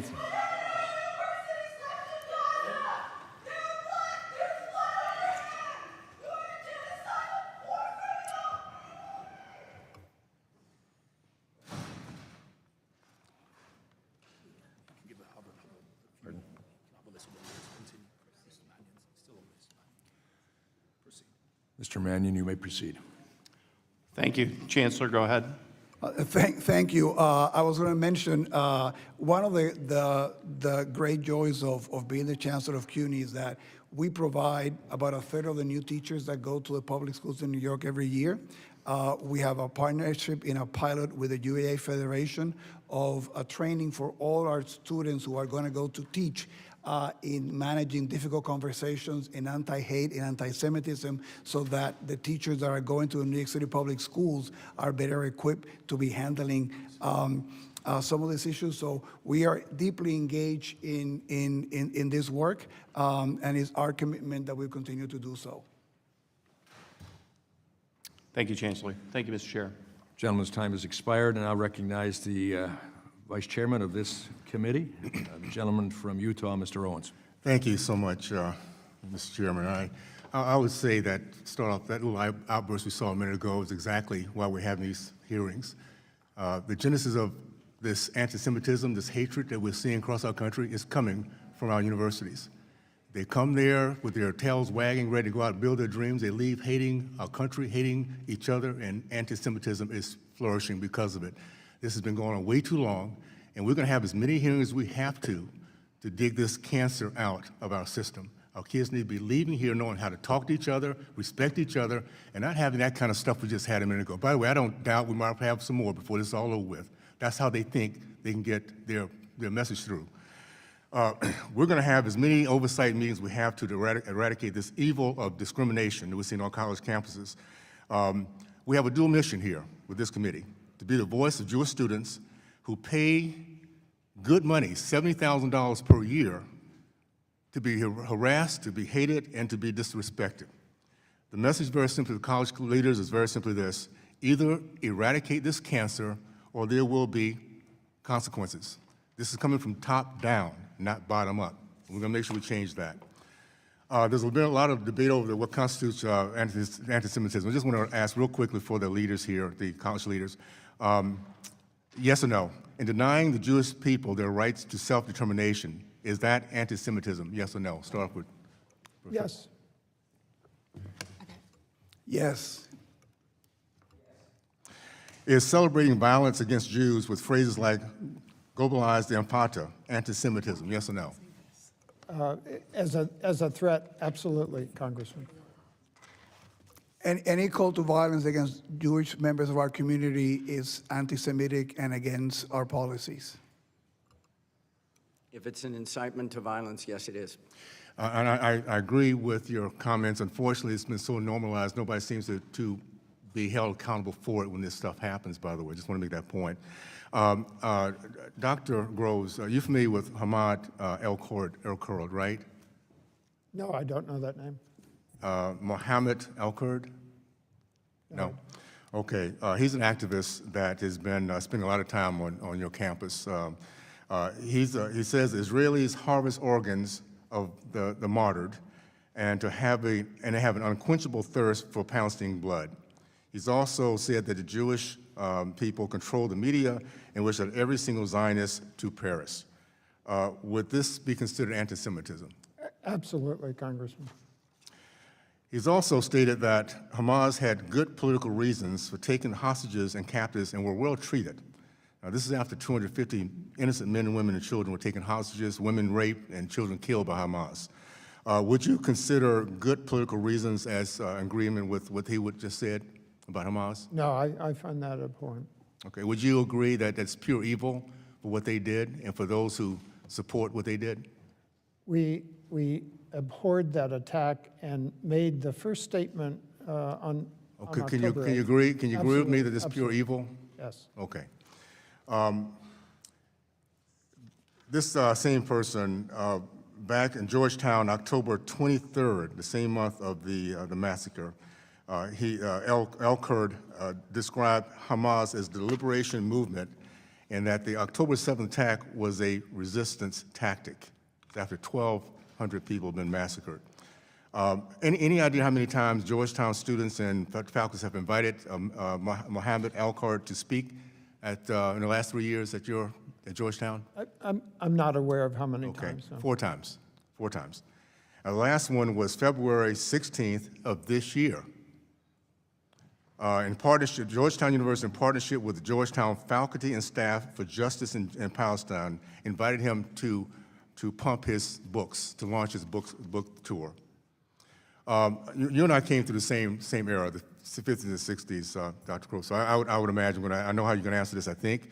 Would you allow a member of the KKK who wished the deaths of Black Americans to speak at Georgetown? No, but we endeavor to have speakers from many different sides to give our students. So KKK member in today's environment, you would invite, you'll give him. No, I don't think we would. We do want to have our This is very students specific. exposed to This is different- very, yeah, this is a hate. You're talking about, you remember what the KKK used to do to Black people, right? Yes. Okay. So would you give them the platform to do that? No, I don't believe so. Okay. Well, to that point, if Georgetown would prevent white KKK bigots on the campus, why would the university, would disallow it? Why would the university allow, by faculty or students, to invite Palestinian anti-Semitic bigots? Because that's what this guy is. I'm about to run out of time. I just want to say this. You have. Your time has expired. Yes, okay. It's time to get this together, and I'm glad. Thank you, Mr. Chairman, for doing what we're doing right now. Appreciate it. I thank the gentleman. I now recognize the gentlelady from Pennsylvania, Ms. Lee. Thank you, Mr. Chairman. Like others, I've expressed my concern that despite 9 hearings on anti-Semitism since I've joined Congress, that we've yet to have a single hearing on any of the other very pervasive forms of hatred that's rising in our country right now. Anti-Blackness, of course, which remains foundational, anti-Muslim hate, which is approaching levels unseen since 9/11. We can't pretend that these are not pressing when a member of this committee who is Black and Muslim is being called a terrorist by another member of this committee. Still, I was encouraged that today's hearing was planning to focus on the underlying causes of anti-Semitism and hate, something the previous 8 have, quite frankly, failed to do in earnest, because we do need to address the underlying factors if college students and any of us ever hope to live in a peaceful and a safe society. Instead, it was made immediately clear, unsurprisingly, that this is yet another hearing to demonize Muslims and their religion, to demonize Palestinians, including those in Gaza who have undeniably faced unspeakable harms, a humanitarian crisis, and human rights crisis, and particularly the young students, activists, and faculty who are determined to stand up against human rights violations. This is predictably another public opportunity for Republicans to pit Jewish Americans against Muslim Americans, Muslim against Christian, Black against white, to reinforce the actual underlying factors of hate, which are real systemic harms of white supremacy, and its reinforcement at its highest levels of government. One glaring example is the administration's selective misinterpretation of the weaponization of the civil rights laws. Mr. Nosenchuk, in your testimony, you discussed how the Trump administration is imposing draconian penalties that are completely divorced from supporting Jewish students or addressing anti-Semitism. Briefly, how is this administration's assessment of civil rights violations undermining meaningful oversight of campus safety efforts that would support students? Thank you for the question, Congresswoman. As I said in my testimony, there is a proven way to address civil rights violations. Congress, this body, charged the Office for Civil Rights with enforcing Title VI of the Civil Rights Act and ensuring that all students have an opportunity to access their education free from discrimination. So when we would conduct an investigation and reach a resolution agreement, it would result in a whole series of steps, that many of which my fellow panelists here have discussed, to address the anti-Semitism that has occurred and to change the campus climate so that anti-Semitism doesn't exist. In addition, when investigations are conducted, it's not like there's only one type of discrimination that's occurring. Often, when an investigation is conducted and there's evidence of, say, anti-Black discrimination, we might also have found evidence of anti-Semitic discrimination and expanded the investigation to encompass that. We had that flexibility. Imposing a $900 million penalty on a university is not going to prompt university presidents sitting here to think about how they're going to address anti-Semitism. They're going to think about how are they going to fill this huge hole in their budget that's just been created by a penalty that has nothing to do with the discriminatory conduct that has actually occurred. Thank you. And I want to also be clear, like that we don't allow ourselves to be lost in rhetoric. This administration's attack on colleges isn't just about campus safety. I argue it's not about it at all. It's about suppressing education. The point of college, we've talked about, is for students to expand their worldviews, develop critical thinking skills, make them less susceptible to disinformation, and navigate how to stand up for what's right and important to them. Against things that they disagree with, which might include authoritarianism. That's why this administration is doing everything and beyond in its power to dismantle higher education, censor dissent, freezing funding, forcing university presidents to resign, threatening to remove accreditation, banning entire offices and departments, and revoking students' visas, disappearing students, eroding student loan programs, gutting civil rights resources, and of course, as it was mentioned at the outset of this hearing, putting an end to diversity, equity, and inclusion and accessibility, the boogeyman of MAGA Republicans who are determined to sow hate and division instead of equity and inclusion. But at the same time as their crusade against diversity, the Trump administration and Republicans have said that colleges must hire more conservative faculty to increase viewpoint diversity on campuses while calling for disciplinary action against professors who believe they disagree with. Really very quickly, Mr. Nosenchuk, do you think it's appropriate for colleges to make hiring disciplinary decisions based on pressure from whatever party happens to be in Congress or in charge? Just a yes or no? No. Thank you. These attacks on colleges are not solving the real problem. So make mistakes. This is yet another opportunity to exploit legitimate concerns of anti-Semitism on college campuses to further their attacks on the institutions of learning. I think that it's incredibly clear hearing the opening testimonies and statements and the testimony that we will continue to hear throughout the day. I hope that you will consider that. Thank you, and I yield back.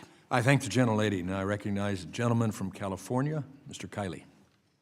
Good morning, Chancellor Lyons. Thanks very much for being here. I want to say from the outset, I know you've only been Chancellor for a year, so I just want to ask a few questions, not for the purpose of assigning blame, but for getting a better understanding of the expectations that members of the Berkeley community can have going forward. And I also want to say at the outset that while I think Berkeley's reputation as being kind of a cartoonishly leftist institution is well earned in some ways, in other ways it is an enormously important institution for our country that does tremendously beneficial research, continues to do so, and provides tremendous opportunities to students across all of its campuses. So I want that to be acknowledged as an important part of the story as well. But let's just start with a simple question. Why do you believe anti-Semitism is so pervasive at Berkeley? Anti-Semitism is pervasive in the world. It's pervasive in this nation, in society. I think our universities are reflections of our societies, especially a large public university. But I think we'd agree that universities have been where the problem is probably most visible, and institutions like Berkeley, among a handful of others, have been the worst offenders in a sense. Why do you think that is? Well, have they been where it's most visible? I think, I'm not sure that it's where they're most present, but I think part of what we do see in universities is there is a freedom to express one's views, even if there's some learning that needs to happen through that process. And I think that's a healthy part of what universities do. So students do express their views. You know, if 200 students express their views on our main plaza called Sproul Plaza, that's 1/5 of 1%. I guess why does it exist at all? I mean, we're talking about not something like littering on campus. You know, this is the world's most retrograde prejudice. It's the prejudice at the heart of the worst crime in human history. Why does this exist at all on your campus? Have you thought about that? What the explanation might be? Well, I think we have to come back to anyone's use of the word anti-Semitism. I mean, if somebody is expressing pro-Palestinian beliefs, that's not necessarily anti-Semitism. But you've acknowledged that there is an anti-Semitism problem that predates October 7th, and there's been a disturbing rise. So I'm asking why. Why do you think that is? I did agree to that. I believe that part of it has to do with geopolitical events and a war in Gaza. Okay, I mean, I'm not sure that's a full explanation, but I do want to move on to a couple other topics. So there were some incidents that were deeply disturbing on your campus, such as a checkpoint at Sather Gate, where Jewish students, their movement was impeded. Would you agree, and I'm not asking you to comment on individual cases, but that going forward, a student or faculty member who physically obstructs the movement of someone on the basis of their race, ethnicity, nationality, religion, that is just an automatically expellable or fireable offense? Going forward, we have a very clear no-tolerance rule for blocking, say, their gate for any reason, and I will enforce it, and we have enforced it. I mentioned that in an earlier comment. But if someone does this specifically against a Jewish student or for someone, any other form of identity, I mean, what should the expectation be for what that student's or faculty member's punishment will be? I think there are some things, if someone's convicted of murder, you'd say automatically expellable offense, I'm sure, right? So what's the punishment here? Well, it's an important question. As we in most universities implemented more sharply defined time, place, and manner rules, we also have to think about how are we going to enforce those rules, usually with some kind of what we call tiered response. So the question is this a first offense? Is it a 20th offense? Was it, how extreme was it? So I've given you a very specific example, though. I don't know if it matters to me whether that's the first or 20th offense. If you're physically stopping someone from getting onto their campus because of who they are, that person should be expelled, shouldn't they? Well, part of it is, were they physically restricting people that were from a different identity group at the same time? There's just a lot of context and facts before somebody could say we need to jump to the point where somebody's getting expelled, and we investigate those. We're very rigorous about our investigations. Yeah, what about the encampment? So we know that your predecessor reached a deal with the encampment organizers, and part of which was to endow this department that's now headed by the wannabe terrorist Magdisi. Would you agree going forward that it's not appropriate to make policy changes in response to demands made by those who are in the process of violating campus rules? I can't second guess my predecessor. The facts and circumstances under which she was leading us at the time, really, I was not in the role as you've pointed out. Going forward, I can speak to that, and that's why you invited me here. And going forward, for example, there are certain things that we talk to students about all the time. They make demands. Let's leave ourselves beyond the anti-Semitism question. Is like, do we discuss improving the campus with students? The gentleman's time has expired. We need to. I'm sorry, we have to My time move has on. expired. I think that the issue with the encampment was that it clearly violated campus policies, but that was rewarded by the then chancellor by acceding to their demands. And I would hope that that is not going to be the approach taken by Berkeley going forward. I thank the gentleman, and I recognize the gentlelady from Arizona, Ms. Ansari. Thank you, Mr. Chair. Thank you to all the witnesses for being here today. Anti-Semitism has undoubtedly been on the rise for years. As we all know, although Jews constitute only 2% of the U.S. population, anti-Semitic attacks account for 15% of all hate crimes and almost 70% of all religion-based hate crimes in the country. In the current climate, almost 50% of Jewish college students report feeling uncomfortable, unwelcome, or unsafe on campus because they are Jewish. That is unacceptable. Particularly on college campuses, we've heard concerns about faculty members using rhetoric that at times crosses the line into anti-Semitism and creates hostile environments for Jewish students. And while we are holding hearings to combat anti-Semitism on campuses, the very office in the Department of Education that works to protect Jewish students, the Office for Civil Rights, has been attacked, undermined, and cut by the Trump administration. This office works to protect individuals based on race, color or national origin, sex, age, religion, and disability. And I would be remiss if I didn't mention that in addition to the sharp rise in anti-Semitism, data shows a very clear rise in Islamophobia as well, especially in recent months, a rise in anti-Asian hate, persistently high rates of bias-motivated crimes against Black communities, and FBI data also shows prejudice against sexual orientation, gender identity, and disability bias. And just yesterday, the Trump administration and the Trump-appointed Supreme Court affirmed his plan to dismantle the Department of Education and fire nearly 1,400 employees, 1/3 of their workforce. Mr. Nosenchuk, what effect will the decimation of the Department of Education, and especially this Office of Civil Rights, have on efforts to combat college anti-Semitism? Thank you for that question, Congresswoman. It is the job of the Office for Civil Rights to enforce civil rights laws and keep students safe. If there aren't the investigators and the resources to do the job, who is going to be going on to these campuses in response to complaints when instances of anti-discrimination occur to protect these students? I'm trying to think of another instance where there's a policy preference that says we need to prioritize this particular policy objective, and now we're going to gut the office charged with the responsibility to do the work. And since mass layoffs earlier this year, has the pace of investigation and resolution become faster or slower? My understanding is it's become slower, and that one approach that's been taken is just to dismiss wholesale a whole host of complaints, some unprecedented number within a 3-month period. So on that note, if you could clarify, do you know how many civil rights cases have been dismissed by the Trump administration and how that may compare to prior administrations?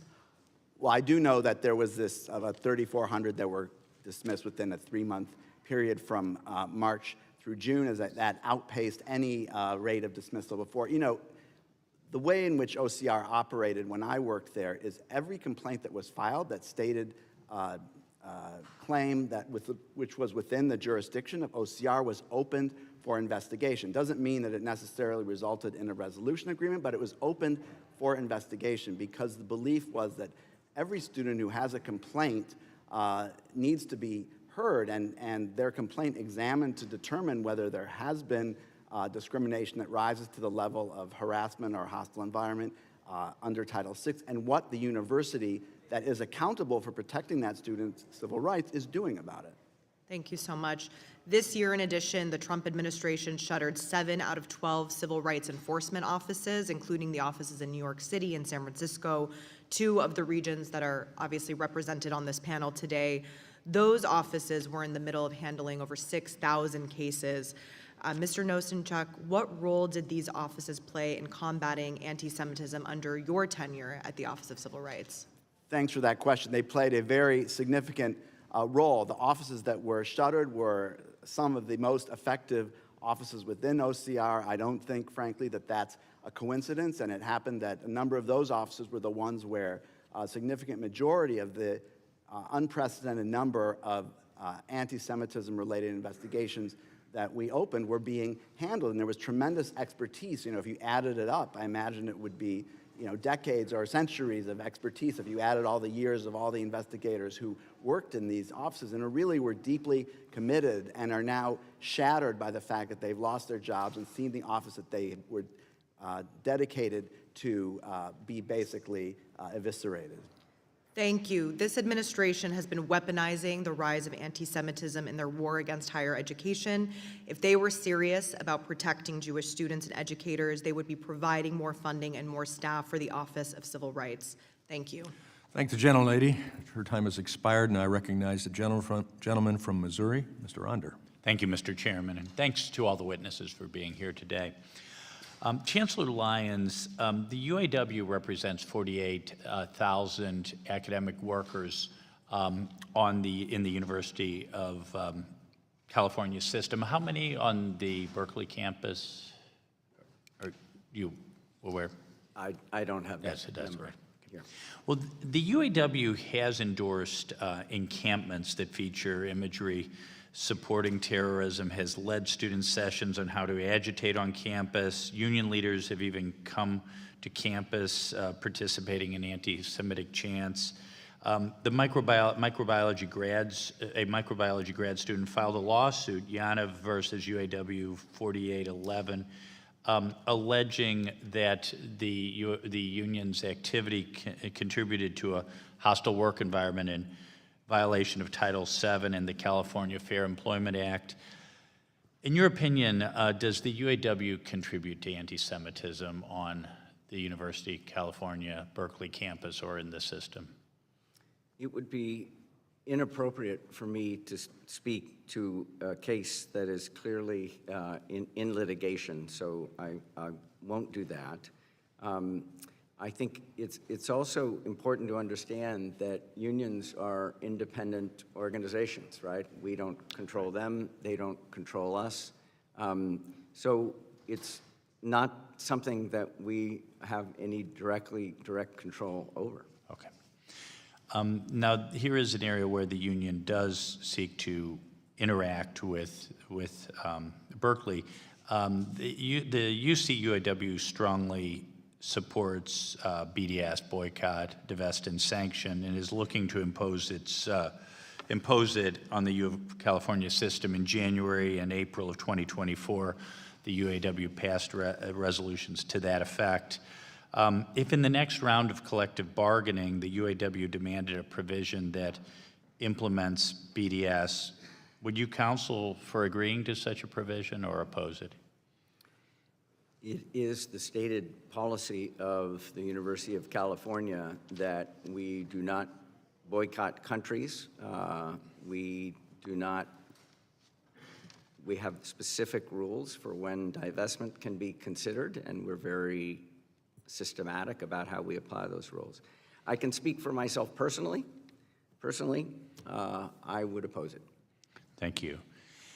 And it's been reported that the UC UAW prepared a list of members of the UC Board of Regents with Jewish or Israeli ties and targeted them for investigation. What if UAW proposed a provision under which Berkeley and other University of California schools would disclose to the union any grants, donors, programs, or professors with ties to Israel? Would you counsel for agreeing to such a provision? There were some facts on the front end of your question that I take to be true, but I have no information on, so sure. I can't comment on that whatsoever. If they were asking for, in general, we do not provide information to the public or to outside entities like unions, and if it's publicly available, then it's publicly available, they can find it. So in general, we would not provide that kind of information unless there's some legal reason why we needed to. Thank you, thank you. Mr. Groves, so Georgetown has a number of foreign campuses, Jakarta, Florence, London. I was wondering, I found myself wondering, how did the Qatar connection and Qatar campus of Georgetown University come to be? Did Qatar approach Georgetown or vice versa, or how did that work? This happened way before my time, so it's only through oral history that I know the answer. How long has it been? 2005, so that's that's been okay. 20 years ago. Okay. And my understanding is that the vision of the Qatar Foundation at the time was to build a group of Western universities in Doha that would offer Western education to the region, in a vision that Qatar would gradually become a hub for higher education and research. Western-style, Jesuit-style higher education in the Middle East. Thank you. I'm out of time. Thank you very much. I yield back. I thank the gentleman. Now I recognize the gentlelady from Georgia, Ms. McMath. Thank you, Mr. Chair, and thank you to our ranking member Scott. Thank you to all of you that are witnesses today. We appreciate your time and being here. I also want to thank the students that are watching today, and I want to say again to each and every one of them, I am very sorry to those who have been victims of violent hate crimes at some of our other schools and that have appeared previously before this committee.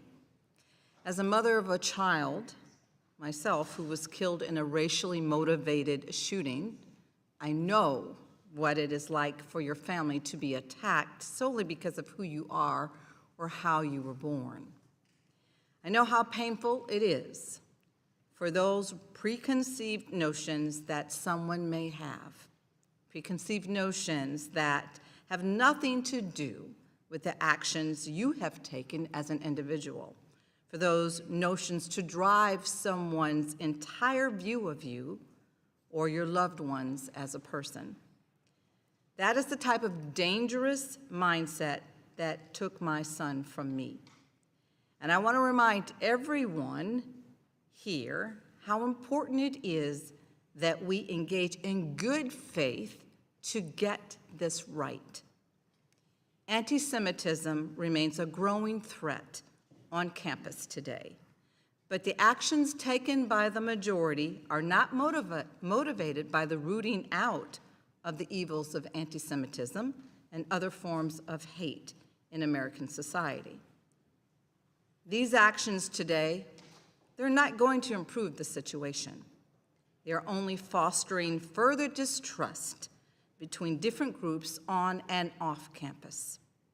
Instead of taking real steps to address anti-Semitism, the majority has cut the funding, as was mentioned earlier by one of our witnesses, and fired the federal employees tasked with responding to these incidents on school grounds. They have paused funding meant to protect synagogues and other Jewish community centers from shootings through the nonprofit security and targeting violence and terrorism prevention grant programs. They have openly defended the actions of violent felons and rabid anti-Semites, criminals that were directly involved in attacking police and killing an officer here at our Capitol on January 6th. When white supremacists marched through the University of Virginia chanting, "Jews will not replace us," the president said that there were very fine people on both sides. These are not the actions of a party or president who is engaging in good faith. In the attempt to explain away one of the oldest forms of hate solely for political gain is truly wrong. It undermines the centuries of interfaith struggle to build bridges and take the difficult but very necessary steps that will bring peace. It cheapens the sacrifice, the contributions of countless everyday people who have lived these realities, who put their reputations on the line and found it within themselves to put those preconceived notions aside, to really try to solve and resolve these differences, not just talk past each other. Fighting anti-Semitism should not be used as a political tool. The work is simply too important. The stakes are just too high. Today, Georgia is home to the largest population in the Deep South, my state. My home state has become a beacon of prosperity for Jewish families, hoping to live together in peace, free from judgment regarding their faith. But it has not always been this way. I live just a few miles from the site of one of the most heinous and violent acts of anti-Semitism in the history of this country, the lynching of Leo Frank. It takes the vigilance from all of us to ensure that the atrocities of the past never repeat themselves. I ask the American people and all those who care about religious freedom in this country, all those who want this country to live up to the promise that all of us were created equal, please compare what they hear from my Republican colleagues during these hearings to the actions that they take when the cameras aren't rolling. And I yield. Thank the gentlelady. Now I recognize the gentleman from Pennsylvania, Mr. McKenzie. Thank you, Mr. Chairman, and I appreciate the fact that we're continuing our hearings about anti-Semitism in higher education because it continues to be a persistent problem that we see far too often. My first question is for Dr. Lyons. This is the Education and Workforce Committee. We just heard from the last questioner on our side of the aisle about the relationship with the union UAW Local 4811 at the UC system and how they have been engaging in explicitly political activity, demanding divestment from Israel, and you said that you don't support that. So what guardrails is the university going to put in place to make sure that collective bargaining is not used to push foreign policy demands? I'm not an expert in collective bargaining, but demands can be made. The other side of any negotiation is free to make demands. I think the position of the University of California has been clear and will continue to be clear. Gentlemen will suspend.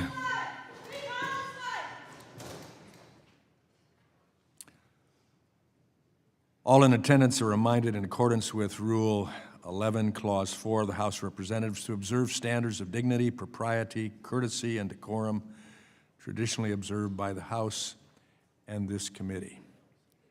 The chair notes that there is this disturbance that takes place, but this committee will continue and will complete its planned hearing. I now recognize the gentleman from Pennsylvania to continue. Well, thank you, Mr. Chairman. And I would just go back to the questioning here. They can certainly make demands, but in a negotiation, if the administration stakes out a very clear position that they will not be accepting of foreign policy considerations being forced into a union negotiation, obviously that would help your leverage in this process and make it less likely that those things would go forward. Is that something that you're going to be willing to do? I just want to double underscore that the University of California position is that we will not be boycotting Israel or any country. That is my understanding of an already well-stated and clarified position. In any event, I can speak for myself, which is all I can speak for in response to your question, and the answer is yes, that position is that we should not go in that direction. Thank you. Next, I'll go to Dr. Matos Rodriguez. And this is relating to the unions that are representing some of your faculty and staff on your campus. We have heard, and there was a Wall Street Journal opinion article just from last week, how labor unions are feeding the anti-Semitism on campus, and the unfortunate incidents where members of the faculty and staff from Israel, to gain the representation that they seek in a union, are being forced to sign up with a union that holds explicitly anti-Israel positions. And so I would like to understand what you might be willing to do to help those faculty and staff because of that exclusive representation provision. How do they accurately express their views in a college setting and make sure that the union, who is their representative, is not running counter to their own interests? Thank you for your question. Our first responsibility is to make sure that in our campuses, the freedom to express your opinion is preserved, and individuals might have different perspectives as the ones that you commented in your question need to be. Suspend. Time of.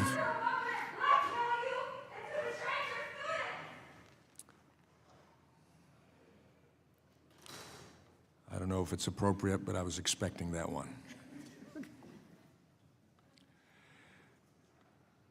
I now recognize the gentleman to continue his questioning.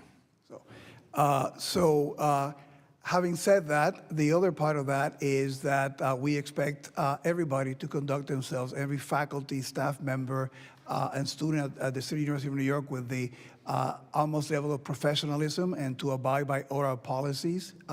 So our role is to make sure that we make those policies clear, that we make everybody understand that they have to abide by them, and if anybody breaks them, that we investigate and take the appropriate action. So that would be our role in making sure that the policies against any kind of discrimination, against any kind of harassment are not tolerated. And that's fine, I understand that. What is the recourse for an individual faculty member if the representative body is a union that holds explicitly positions that run counter to their own interests? Can that person go around that exclusive representation? Would you support that? Those individuals have their resources available to them privately. What we can do is make sure that the voice of the City University of New York, as I mentioned to you, no tolerance of anti-Semitism, North Star of safety, that everybody in the university understands that and is safe to be able to. So would you negotiate a contract with an individual not in the union? That is not something that we are allowed to do by law. But would you support that? Because again, if the only representative body is one that is anti-Israel and this faculty member is from Israel, you're putting that person in a catch-22. We are clear about what the positions of the university are. I have been very clear about my opposition to BDS, and I have traveled to Israel with our presidents and deans to show that it's not just a statement, that we are building bridges and connecting with universities and cultural organizations there. Our role is to make sure that we put together what the vision of the university is, and in labor has, they're independent, so that they don't speak for the Gentleman's university. time has expired. I now recognize the gentleman from Florida, Mr. Fine. Thank you, Mr. Chairman. I'm going to be honest. I find the testimony today both disgusting, dishonest, and to be gaslighting, and I'm going to point it out here. We've heard that we unequivocally denounce anti-Semitism, unwavering support for our Jewish students. We have a zero-tolerance policy, and we will not put up with a call for violence. So let's explore that. I'd like to start with Dr. Rodriguez. Emmanuel Ness, the chair of your political science department, said he supports, quote, resistance by any means necessary, which includes violence. How can you say those statements that you support your Jewish students? Shut up and get out of here. Gentleman will suspend. Gentleman will suspend. Get out of here, you loser. Come on. By the way, to be clear, I hold you all responsible for this. It is the attitude that you have allowed on your college campuses that make people think that this is okay. That is why this happens, because you have someone like Emmanuel Ness that says resistance by any means necessary, and I assume this person still works at your school. Is that correct? Microphone, please. Any call for violence against Jewish members of our community is entirely unacceptable. So why does this person still work there? Any individual or faculty that has a complaint of breaking our rules, we will investigate them and take the appropriate disciplinary action if warranted. Corinna Mullen at John Jay College said, after October 7th, the right of Palestinian armed resistance is just, and just last month was filmed chanting, up, up, up with freedom, down, down, down with Zionist scum. This is a professor that teaches your Jewish students. How can you say you have an unwavering zero-tolerance policy when this person teaches at your school? Again, I believe that that faculty member is no longer teaching with the university. Any call for violence, any call for supporting Hamas or terrorism is entirely unacceptable, and we made those statements several times. At Berkeley, you're next. You created in the fall of 2024, you named Usama Makdizi the inaugural chair of a new endowed program in Palestinian Arab studies. On October 7th, Makdizi described the Hamas attack against Israel as, quote, resistance. Why would you give a job? See, I understand freedom of speech, but you get to decide who to hire. Why would you give a position to someone who said October 7th was justified? Why? Usama Makdizi, Professor Makdizi, is a fine scholar. He was awarded that position from his colleagues based on academic standards. Great. So on February 5th, 2024, this great academic, you're showing the problem, said, quote, I could have been one of those who broke through the siege on October 7th. This is what you think is good, and then we're surprised when people come in here and behave this way. I'm going to move on to Georgetown. You've got a campus in Qatar. I note when my colleague, Vice Chair Owens, said, what would happen with a KKK student on campus? You said, yes, but. That's the problem with all of this. We believe that we should deal with racism, and we should, and I did a lot in the Florida legislature to do with that, but there should not be a but after it when it comes to anti-Semites. So at your school in Qatar, you had a October 24th, 2023, an event titled Decolonization is Not Just a Theory. It was an exhibition of armed resistance in Africa in solidarity with Palestine. What does decolonization is not just a theory mean to you, and what does it mean to Georgetown? I don't have knowledge of that exhibition. This was a student-led event, Congressman. All right, so I have 90 seconds left, and I'm going to end with this. I have a 17-year-old who will be applying to school next year. He's in Washington, interning right now. And how in good conscience could you tell my son, who is Jewish, who's the reason I wear this kippah, how could you tell my son in good conscience that he would be safe at any of your schools? I'll give each of you, 20 seconds to try to answer that question. I would deeply hope he would feel safe, and there's a reason for this at Georgetown. If Jewish students don't feel safe, if they have fear, if it's not just hurtful to them, it destroys our mission of interfaith dialogue. And They that's don't the feel reason. safe right now. Your turn. I have spoken to many students. We have recruited actively in the Jewish community at CUNY. I've actually began a program of extending a program that we have with recruiting in the high schools to the yeshivas, which is College Now.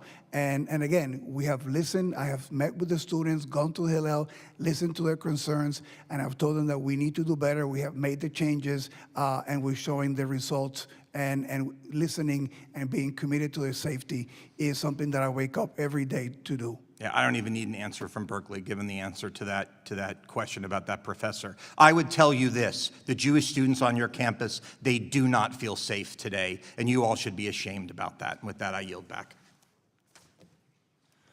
I thank the gentleman, and I recognize the gentleman from Wisconsin, Mr. Grothman. Thank you. First of all, just a quick general statement. This has been talked about, the third or fourth, fifth, whatever, committee hearing dealing with anti-Semitism on American campuses, the fact that in many campuses the Jewish students don't feel safe because of what's going on or not being done on the part of the administration. I'll point out, we could sit here for years, we're never going to have a committee hearing on anti-Semitism at the construction site. We're never going to have one anti-Semitism working in retail or working in manufacturing or in the military or anti-Semitism in the retirement home. This is basically a university problem. And I think it became a problem because we have such a slanted overall view of the world in the university compared to the country as a whole. You know, in an ideal world, I think you'd say that the university faculty represents a cross-section of the country.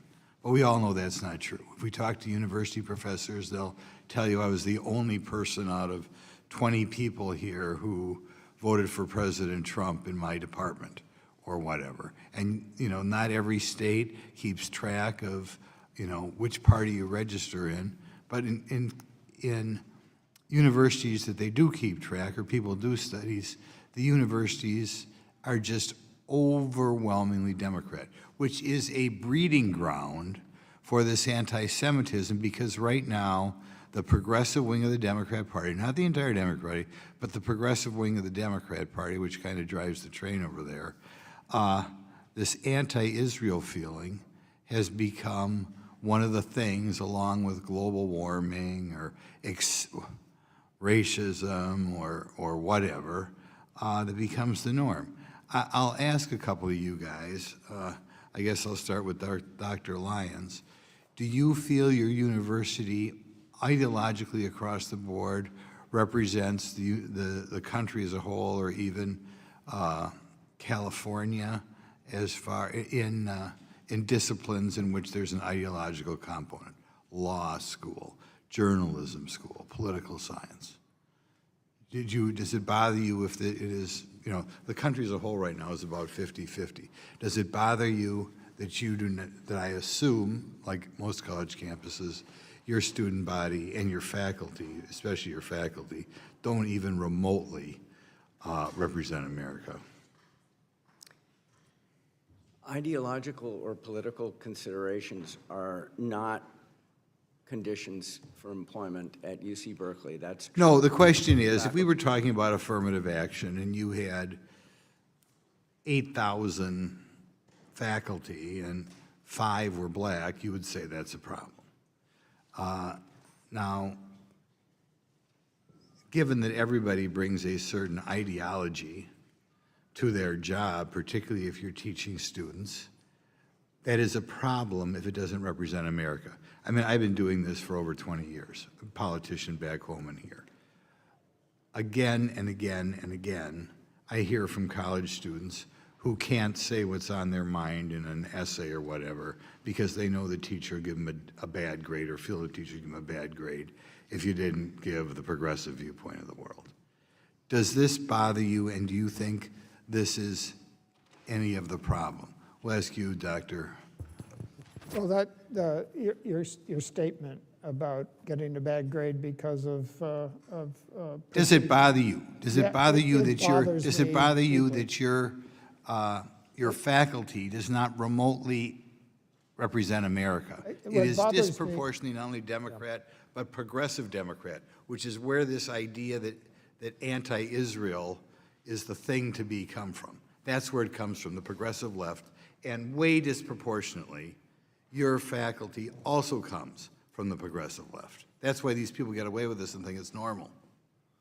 What bothers me, Congressman, is anything that interrupts a dialogue across different intellectual positions. So it doesn't bother you if 95% of your faculty in disciplines that have an ideological component are progressive Democrats? Not if we have a thriving Good. dialogue. Okay, across Mr. different- Rodriguez, what do you think about that? Well, we have about 20,000 faculty members of the City University of New York, and they are a diverse group of. Do they of faculty represent, members. do they even remotely represent America as a whole? I have no way of knowing You that. must have idea, when you walk around campus and it was a week going to the last election, were there robust debates in which half the people were for Trump? Of course not. You're very, very skewed faculty, which is where this whole problem comes from. Do you acknowledge that your faculty does not ideologically Gentlemen, to finish represent the America? question as quickly as possible.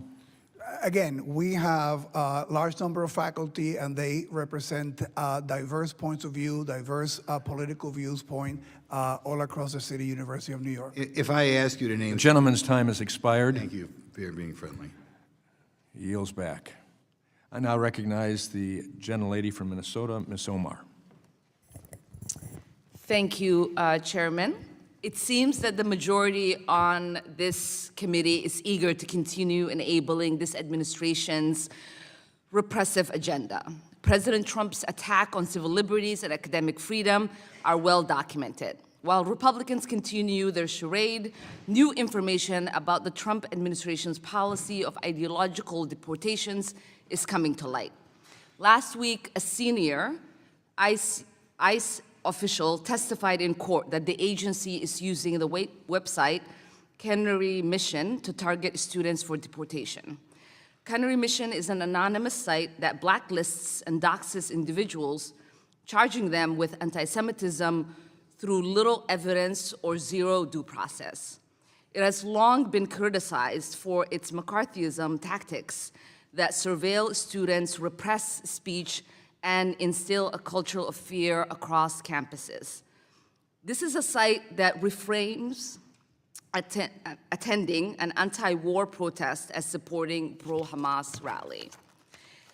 It is not known who runs this site, but the agenda is clear: pro-Palestinian advocacy cannot be tolerated. And now this ideological agenda has a direct line to state power. Let's recall the high-profile case of student Romeza Ozturk, who was illegally detained by ICE and held for 6 weeks after writing an op-ed in support of Palestine. Curiously, that op-ed was published entirely a year before ICE chose to target her. But right before her abduction, Canary Mission posted a profile of her on its website accusing her of anti-Israel activism for writing the article. The same profile that ICE has now admitted to using in their internal memo. In a matter of weeks, she was picked up and her student status was terminated. Canary Mission loudly claimed credit for her detention, and it seems that credit was earned. This shameless authoritarian display of weaponizing a blacklist to crack down on political speech and detain academics is a page directly out of the McCarthy playbook. President Cropes, Chancellor Rodriguez, and Chancellor Lyon, this question is for the three of you. In the light of these escalations, with students facing detention, deportation in retaliation for their clearly protected speech, how are your campuses protecting students who are exercising their First Amendment rights? We have free speech policies that are crystal clear, and in fact, we've clarified them over time to permit speech. We don't permit any violence with regard to to the promotion of any particular viewpoint. And we try to act on violations of those policies quickly and fairly. Thank you, Chancellor Rodriguez. We make sure that all students are informed about our policies.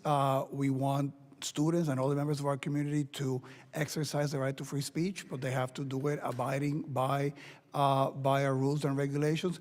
We're also investing, as I indicated earlier, in this constructive dialogue initiative. We want individuals to have the tools to have difficult conversations, to be able to have them, but to do them in a way that is respectful and civilized. And the best way also to empower the students is to provide them with information.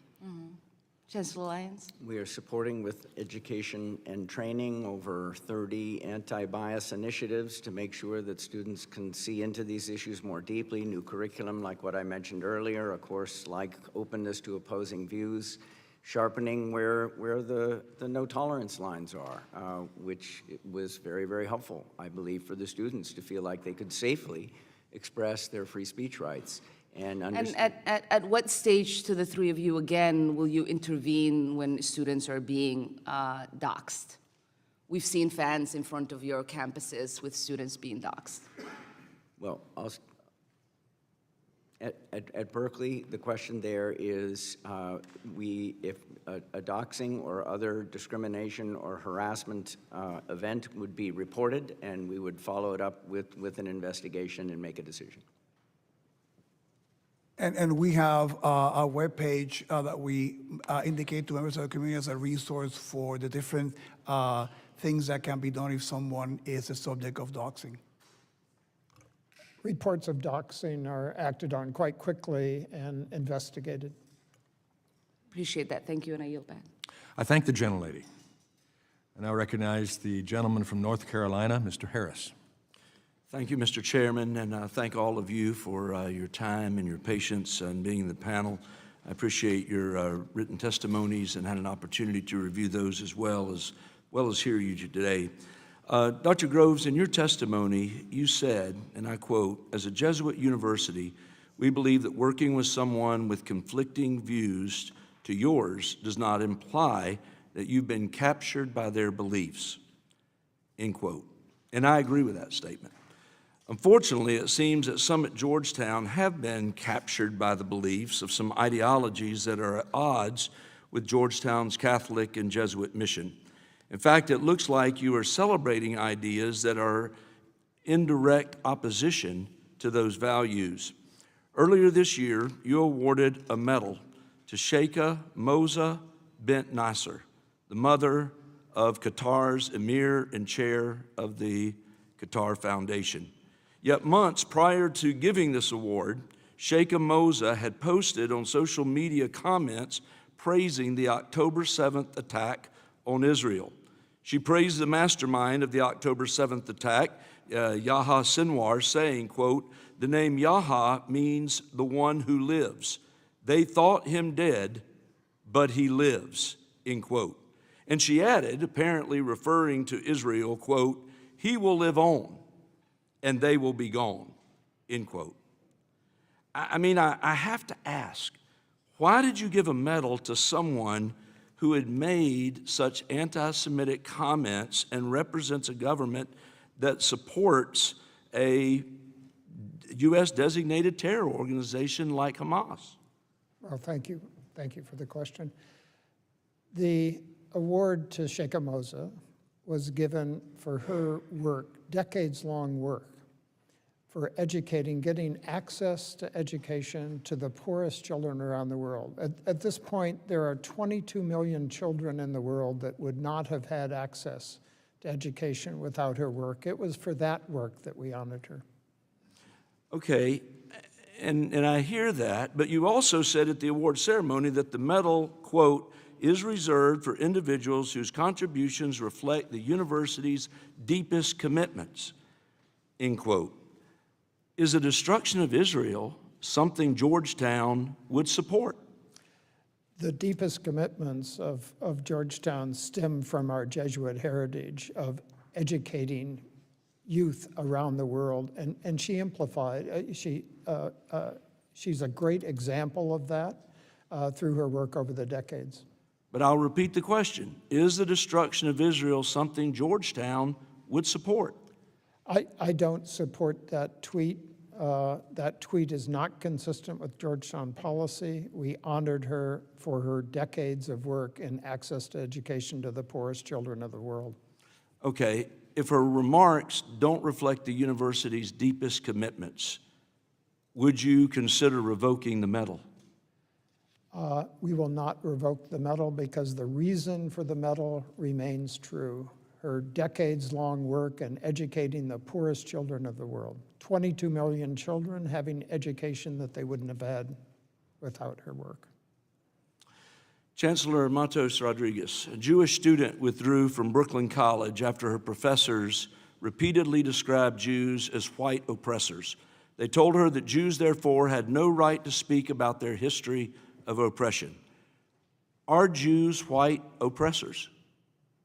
I do not share that belief. I find the commentary entirely unacceptable, and I also find deeply disturbing that a student that was accepted to one of our schools felt that needed to do something like a transfer because of that. DEI is fundamentally based on dividing people by the color of their skin and categorizing them on that basis as oppressor or oppressed. With that in mind, do you believe that DEI ideology makes campuses a safer place for Jewish people? Diversity has been part of the City University of New York since its founding. We represent the diversity that we have all across our 5 boroughs.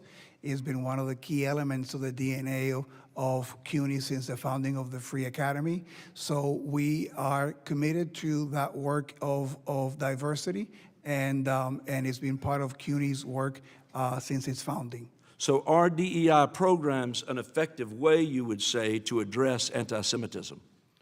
We, in our work, when we work with students who are coming in and we teach them about the diversity of all our communities, we include anti-Semitism and the members of the Jewish community as part of that diversity effort. Okay. Mr. Chairman, I yield back. I thank the gentleman. I now recognize the gentleman from Indiana, Mr. Messmer. Thank you, Mr. Chairman. Mr. Matos Rodriguez, following up on Ms. Stefanik's line of questioning from earlier, in 2021, you hired Salih Abdallah as CUNY's Chief Diversity Officer, despite her previous employment at the Council of American Islamic Relations, or CARE. The Director of CARE said after the October 7th attacks that he was happy to see people breaking the siege. Is CARE an anti-Semitic organization? Again, the comment that you describe is entirely unacceptable and inappropriate. CARE, I don't know about their policies about being anti-Semitic or not. For the City University of New York, we do not tolerate anti-Semitism of any kind. Okay, thank you. You previously stated that Abdallah does not handle cases directly pertaining to students and faculty, but she is the Chief Diversity Officer. Considering her background, was it appropriate to hire her to oversee CUNY's anti-discrimination efforts? Again, that hire was not a direct hire that I made. Our commitment is that all our employees and faculty and staff abide by our policies and by our code of conduct, which would include no tolerance for anti-Semitism. That's the conduct that we expect.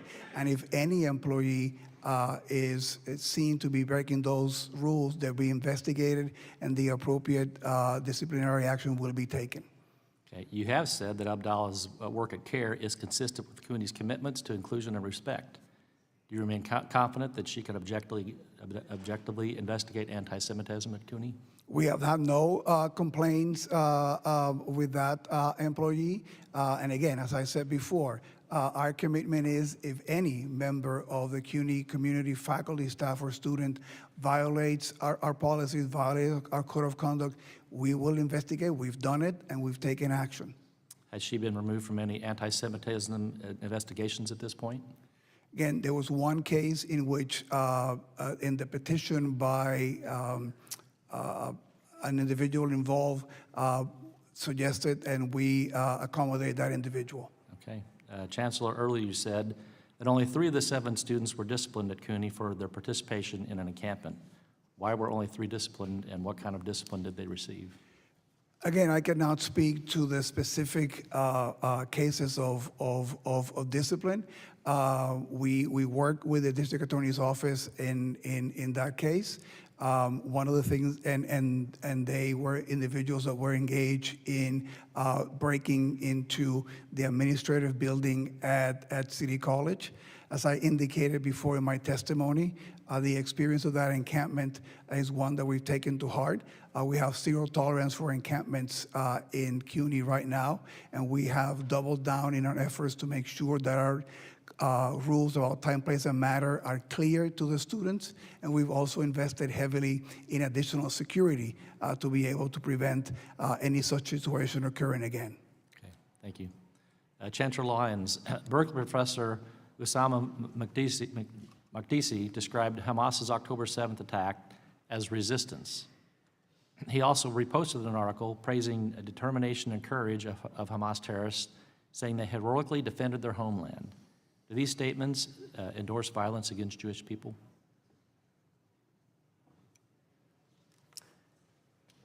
I cannot speak to the specific elements of that. Different people have different views on that. Any call to violence or repeat of the horrific violence of October 7, in my perspective, is objectionable and unacceptable. So those that would view those remarks that way would have to take it the same way. They are unobjectionable and arguably a call to violence. About a year after the October 7th attack, Berkeley rewarded him by naming him the inaugural chair of a new Palestinian studies program. This is one of the demands of the UC Berkeley's violent anti-Semitic encampment in April of 2024. Berkeley contributed $500,000 to this new program.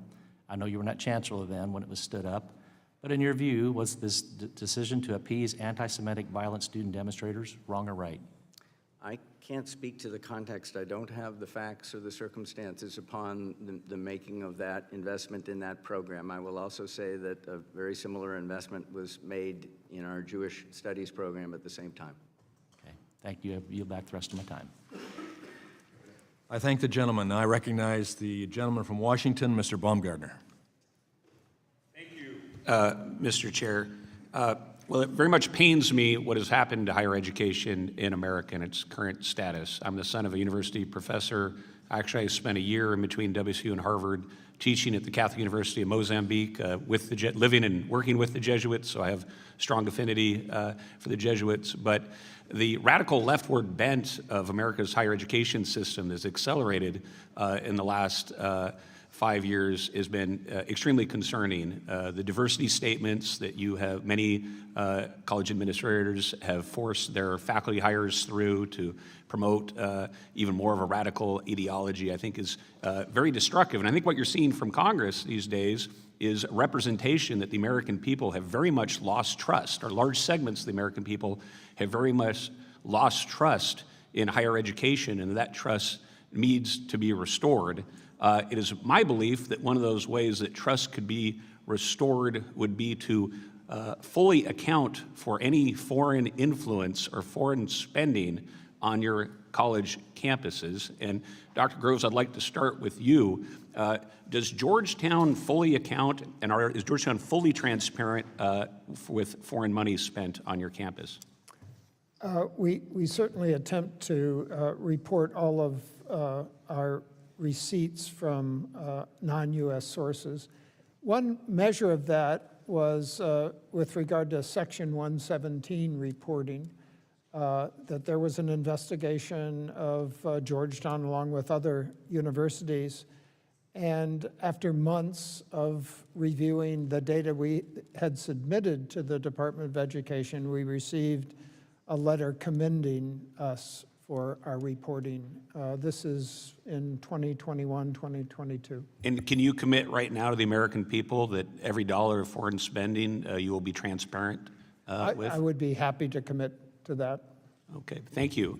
Dr. Lyons, could you talk to us about foreign spending on University of Berkeley's campus? Do you think the American people have the right to know if foreign dollars are being spent on your campus? We, like other universities, we're very, very careful about any foreign monies that come into the university. The university is funded across many, many different sources, and we are very, very careful to vet countries of concern as America's interests would require us to. And you would commit to full transparency of foreign spending on your campus? Well, as a public university, I am not ready to commit to that on the fly. There are different donors to the university who request anonymity. Well, what do you think that says to the American people when you want to hide foreign influence on your college campus? Do you think that restores trust? I can assure you, and what I'd be very, very happy to be very transparent about is exactly what is our process for vetting those things. We say no to a lot of foreign money, I promise you that. Give me an example of foreign money you've said no to. I'm not in a position to provide that information, but I'm very happy to be fully transparent. But you could understand at a time when large segments of the American population has seen university campuses go ever farther left-wing and more radical, and there's a deep concern about foreign influence on college campuses, lack of ability for Americans, high school graduates to be able to get spots on college campuses. You could understand why it would be concerning to have a university president come before Congress and say, we don't want to be fully transparent about foreign influence. I want to be fully transparent about the process by which we make sure that our process has integrity and that we are acting in America's best interests. But why if a foreign government wants to put money onto your campus, wouldn't you be willing to tell lawmakers, the American people, about that? Well, my understanding is that there are, in fact, currently a lot of disclosure requirements around that, although it's not an area of my specific expertise. I think we disclose an awful lot of that information to the government currently. Okay, well, I'm just going to ask you one more time. Do you commit today to being fully transparent? Every dollar of foreign spending that takes place on your college campus, you would let the American people know about? I am glad to bring that back with my team and consider it, but I'm not ready to make that commitment today. I yield back, Mr. Chair. I thank the gentleman. I recognize the gentlelady from Michigan for her 5 minutes of question, Ms. McLean. Thank you, and thank you all for being here today. Thank you, Mr. Chairman, for holding this hearing. I want to start with you, Dr. Lyons. You're the chancellor at the University of California, Berkeley, and you've been at the university for how many years? I was an undergraduate there and came back on the faculty just over 30 years ago. Okay, so you've been around, you've seen a lot of things. Do you believe that Jewish students feel safe on your campus? I believe that most Jewish students feel safe on our campus. You think there's any that don't? Yes. Yeah, why do you think that is? Well, I think there are Jewish people that don't feel safe in lots of parts. I'm not talking about lots of parts. I'm talking about the university in which you are in charge of. Why do you think that is? I think there is anti-Semitism in society, and we... I'm not talking about society, and I appreciate your diversion of the question. I'm talking about the university. So why do you think Jewish students don't feel safe at your university in which you're in charge of? Just curious. Well, I think part of safety for most people is, some of it is physical, some of it is more emotional, and am I being harassed, but not necessarily being confronted with potential violence. So I've admitted already there is anti-Semitism on campus, and I think that is... And I'm asking a simple question. Why do you think that is? And we've spent almost 30 seconds you avoiding the question.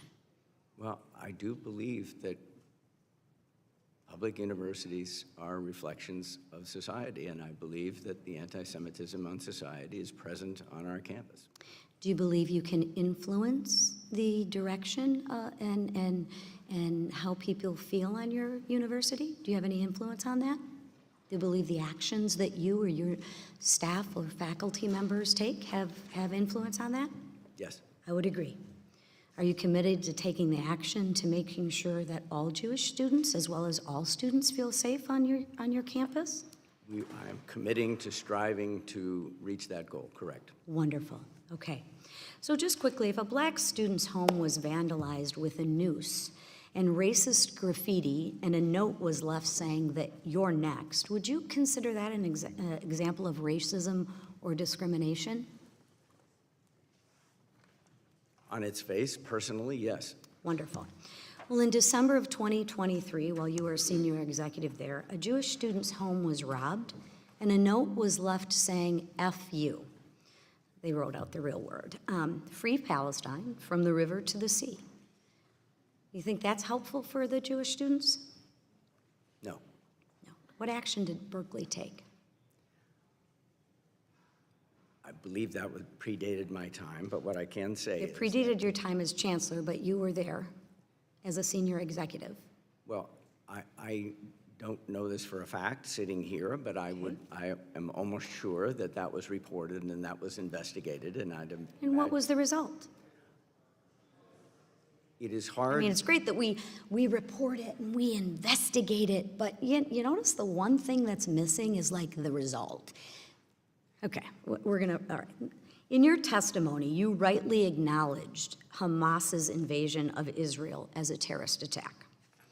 Dr. Makdi, a professor of history at Berkeley University, on the other hand, said, I could have been one of those people who broke through on the siege on October 7th. What do you think he meant by that? I can't speak to. I know, but not you're a in- pretty intelligent man, or at least come off as a pretty intelligent man. What do you think he meant by that? I'm not. Put yourself in a Jewish student's, Look, I think I want to separate the phrase from the person. If I heard some other person. We can't separate the phrase from the person because of this professor who works at the university in which you are in charge of. So as much as we want to separate it and dance around it, let's not, because the person that works at your university said this. So I would like to know, because you're so educated, and you are, and you tout yourself at that, and you've earned that, what do you think the professor meant? Hello? I believe it was a celebration of the terrorist attack on October 7th. Right. Do you think, did you have any conversations with this professor? I've had conversations with this professor, yes. Yeah, and what was his response? And what were the conversations?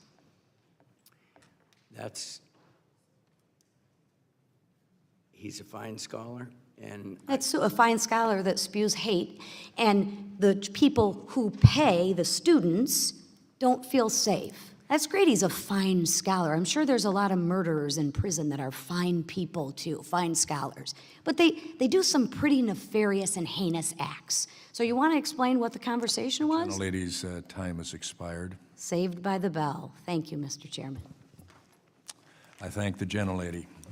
Now I recognize the ranking member of the committee, Mr. Scott from Virginia. Thank you, Mr. Chairman. Mr.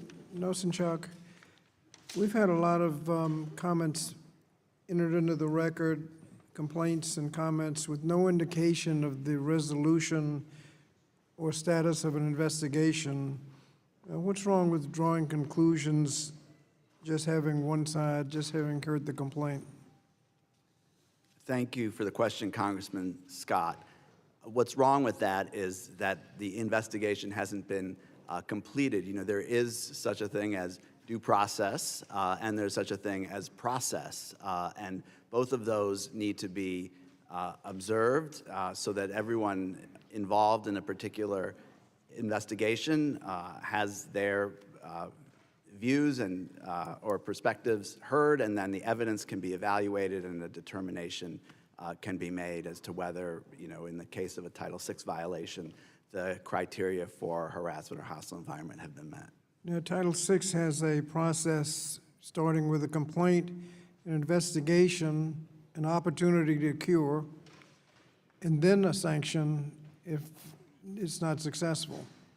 What's wrong with imposing a sanction in the beginning, like withholding funds or something like that, before the investigation has even taken place? Thank you for the question. What's wrong with that is, first of all, it prejudges the situation. It preempts the long-established processes. As I said in my testimony today, previous administrations, including the first Trump administration, have adhered to these processes in order to hold universities responsible for Title VI violations. And in addition to that, taking huge amounts of funds away ultimately, hurts the very students who it's supposed to help, and depletes the university of resources that it could use to address issues like rising anti-Semitism on campus. And this focus, we've been focusing on anti-Semitism alone, none of the other forms of hate. What's wrong with that? Well, we are living in a time of increased hate and prejudice and bigotry of all types. Many of the investigations that OCR resolved involving anti-Semitic discrimination also included instances of anti-Arab, anti-Muslim, anti-Palestinian discrimination, race discrimination. The fact of the matter is that if a university is falling short in its responsibilities to protect one group, there's certainly the possibility that their policies and procedures and responses are inadequate to protect other groups. Thank you. Dr. Groves, we've heard a lot about foreign influence. Can you tell me what influence your university has had on the culture in Qatar? We're very proud of our mission in Qatar. It's completely consistent with the Jesuit animation of working at the frontiers, of serving groups that are not served easily in Washington. So we are giving a curriculum that's precisely the same as the curriculum we give in our DC campus, but we're giving it to students who represent 80 different countries of the world. They are receiving the Jesuit education. They take 2 theology courses and 2 philosophy courses. On our campus, they enjoy all the give and take of academic freedom that takes place at our DC campus.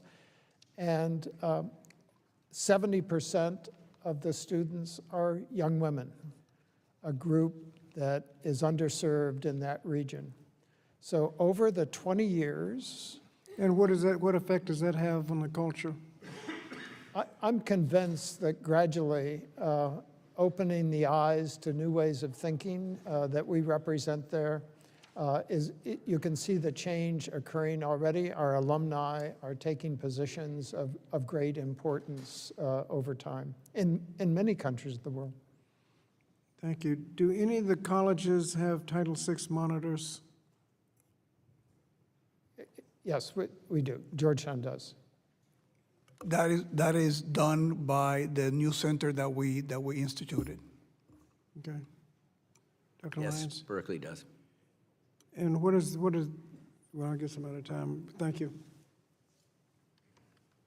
Why are you worried about being out of time? Well, Nobody else is. I'm trying to... That's why I like my ranking member. And I recognize now the gentlelady from Illinois, Ms. Miller. Thank you, Chairman Wahlberg, and I especially want to thank you for your continued commitment to rooting out all anti-Semitism on our college campuses. In recent months, and since the October 7th attack, anti-Semitism has exploded, especially on the campuses that we're discussing today. Many of these colleges are hiding behind the First Amendment, claiming that anti-Semitic speech is protected. However, Title VI of the Civil Rights Act specifically prohibits harassment that creates a hostile work and learning environment on any campus that receives federal funding. Sadly, dozens of anti-Semitic incidents have occurred in my home state of Illinois at Northwestern University, DePaul University, and the University of Illinois Urbana-Champaign. This committee has taken the lead on addressing anti-Semitism on college campuses, all to ensure that Jewish students and faculty are protected. We will continue to hold every college accountable for anti-Semitic rhetoric and acts of violence on their campuses because this hateful ideology has no place in America. So Chancellor Matos Rodriguez, a professor at the CUNY Graduate Center, Sodia Tor, referred to the terrorist group Hamas as resistance fighters. Secondly, a professor at Brooklyn College, Emmanuel Ness, has said the Zionists are Nazis. So what I want to know is, how can you expect to have a safe campus for all students, faculty, and visitors when your professors publicly condone violence against Jews? Well, I have been very clear that Hamas is a horrible terrorist organization, and we have no tolerance at the City University of New York for anyone who would embrace that support of Hamas. So in light of having no tolerance, does that mean that these professors were dismissed then? And I don't know the first case of the professor. Let me just tell you that I clearly condemn the statements, and it's been my testimony here and our practice that if any member of the City University community violates our policies and our code of conduct, we will conduct an investigation, and if discipline is warranted, we will take it, and we will not hesitate to do that, and we have done so. Is this the first you're hearing about these two professors? I am not familiar with the first. The second one I'm familiar with. Was there a hearing and an investigation? And I am not familiar with the comments that you made, which, as I mentioned to you, I find entirely, reputable. But my commitment has always been, and our policy is, that if those things come to our attention, they will be investigated and action will be taken. Well, now that it's brought to your attention, I trust that you're going to go back and there will be an investigation and consequences. One thing I learned when I raised my children, you could say whatever you want, but if there aren't consequences, the behavior will not change. Dr. Lyons, in February, the Gender and Women's Study Department at UC Berkeley hosted an event entitled Feminist and Queer Solidarities with Palestine. During the event, speakers repeatedly denied that Israeli women were gang raped by Hamas terrorists on October 7, 2023, and argued that Israel was weaponizing feminism. So I want to know, why was this event ever allowed on UC Berkeley's campus? This was an online event, and it was an event that was pulling together faculty. It was organized by one of our fine faculty, a full professor, and we knew that the ideas might be controversial. We did not know exactly what people were saying. It was a legitimate event. I did not prevent it from happening because I felt that keeping the marketplace for ideas open was really important in this instance. Well, you called the faculty a fine person or whatever, and this is what they said. So was there has there been any other kind of investigation into this professor? So what you quoted was not something, as I understand it, that the Berkeley faculty member said. There were four people that were involved in this event. It was organized by a Berkeley faculty member. Did that faculty member dispute this? Did they call it out as reprehensible? They did not call it out as reprehensible. Because silence it means something. So this is terrible, and I yield. I thank the gentlelady. Now I recognize the ranking member, gentleman from Virginia, Mr. Scott, for his closing remarks. Thank you, Mr. Chairman. Before I give closing remarks, that is unanimous consent to enter the following documents into the record. A letter to the chair and ranking member dated July 11th from 6 family members of hostages taken on October 7th, entitled, "In a Time of Unimaginable Pain, Georgetown Made Space for Us." A second letter for the record to the chair and ranking member dated July 10th from Jamie Baran, CEO of Bend the Arc Jewish Action. Third, an op-ed that appeared in the U.S. News and World Report yesterday by Sarah Silverman entitled, quote, "I faced anti-Semitism at Harvard. Don't destroy the university in my name." And finally, report from an audit from the Anti-Defamation League from 2024 that shows that anti-Semitic incidences are all over the United States, not just on college campuses. Without objection, they will be received. Hearing none. Thank you, Mr. Chairman. Mr. Chairman, I'd like to take a moment to note two incidents that occurred during this hearing that demand a response. First, a committee member used a visual exhibit displaying an email that did not redact the email addresses of sender and recipients of the email. There's no reason not to redact the addresses on that email. The truth of the matter being asserted in the email was clear without the personally identifiable information, so to not redact it was unnecessary and can lead to harassment, and members ought to be sensitive to that. Since October 7th, we've seen there have been insidious incidences of doxing of individuals on all sides of the issue, and the committee should not be contributing to that. I understand, based on my parliamentary inquiry, that the committee does not have a policy on this, but I urge that we work together to develop such a policy. Duly noted. Thank you, Mr. Chairman. Further in the line of questioning, Chancellor Rodriguez was asked questions about choices made at a CUNY law clinic as to who they choose to represent. And this is not the first. Basically, I think it's wrong to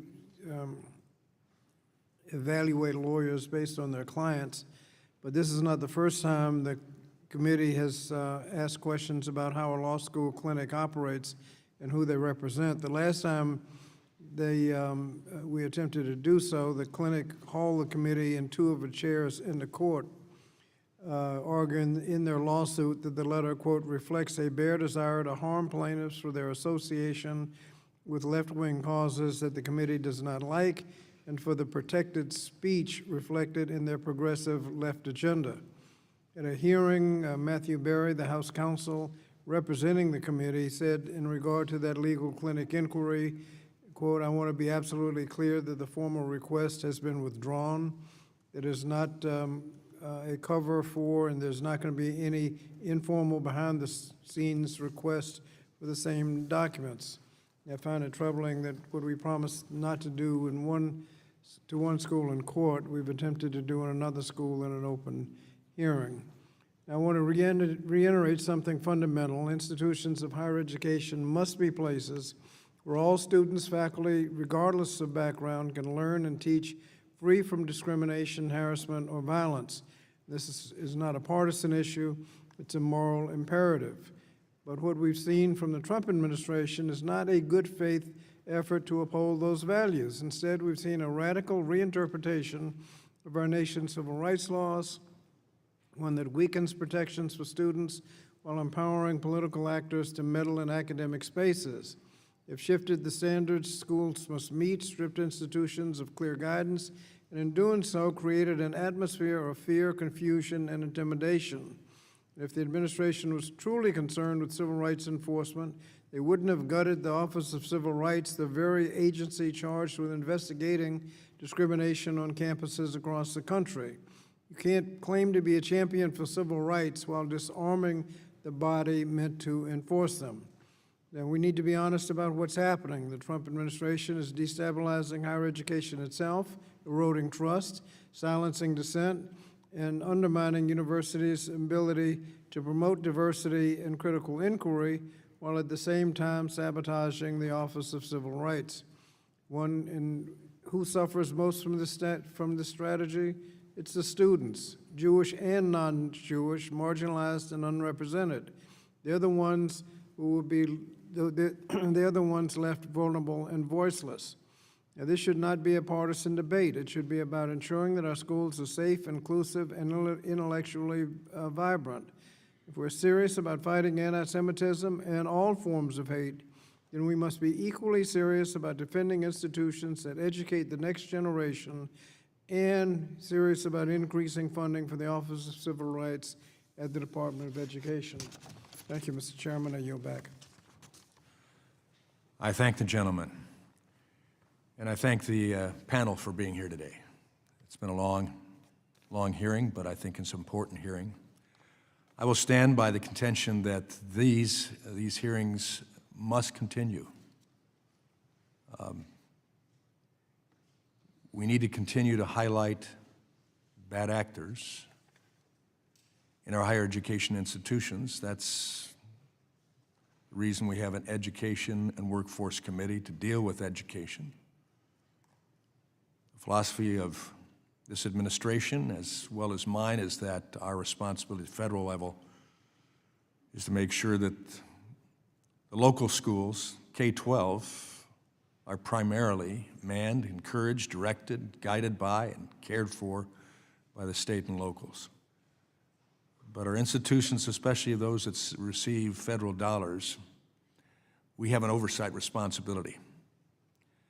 And in this light, with anti-Semitism that's gone on, all under the hands, the most egregious in most recent history, took place with OCR. And Mr. Nomenchuk, I'm glad that you're here. And I appreciated your responses. But I must state that some of the most egregious events occurred, encampments, violence, destruction of property, fear production in Jewish students' lives took place while OCR was allegedly at full strength. But I've seen that at the universities as well, encouraging that Georgetown disciplined Professor Brown. But this was long overdue.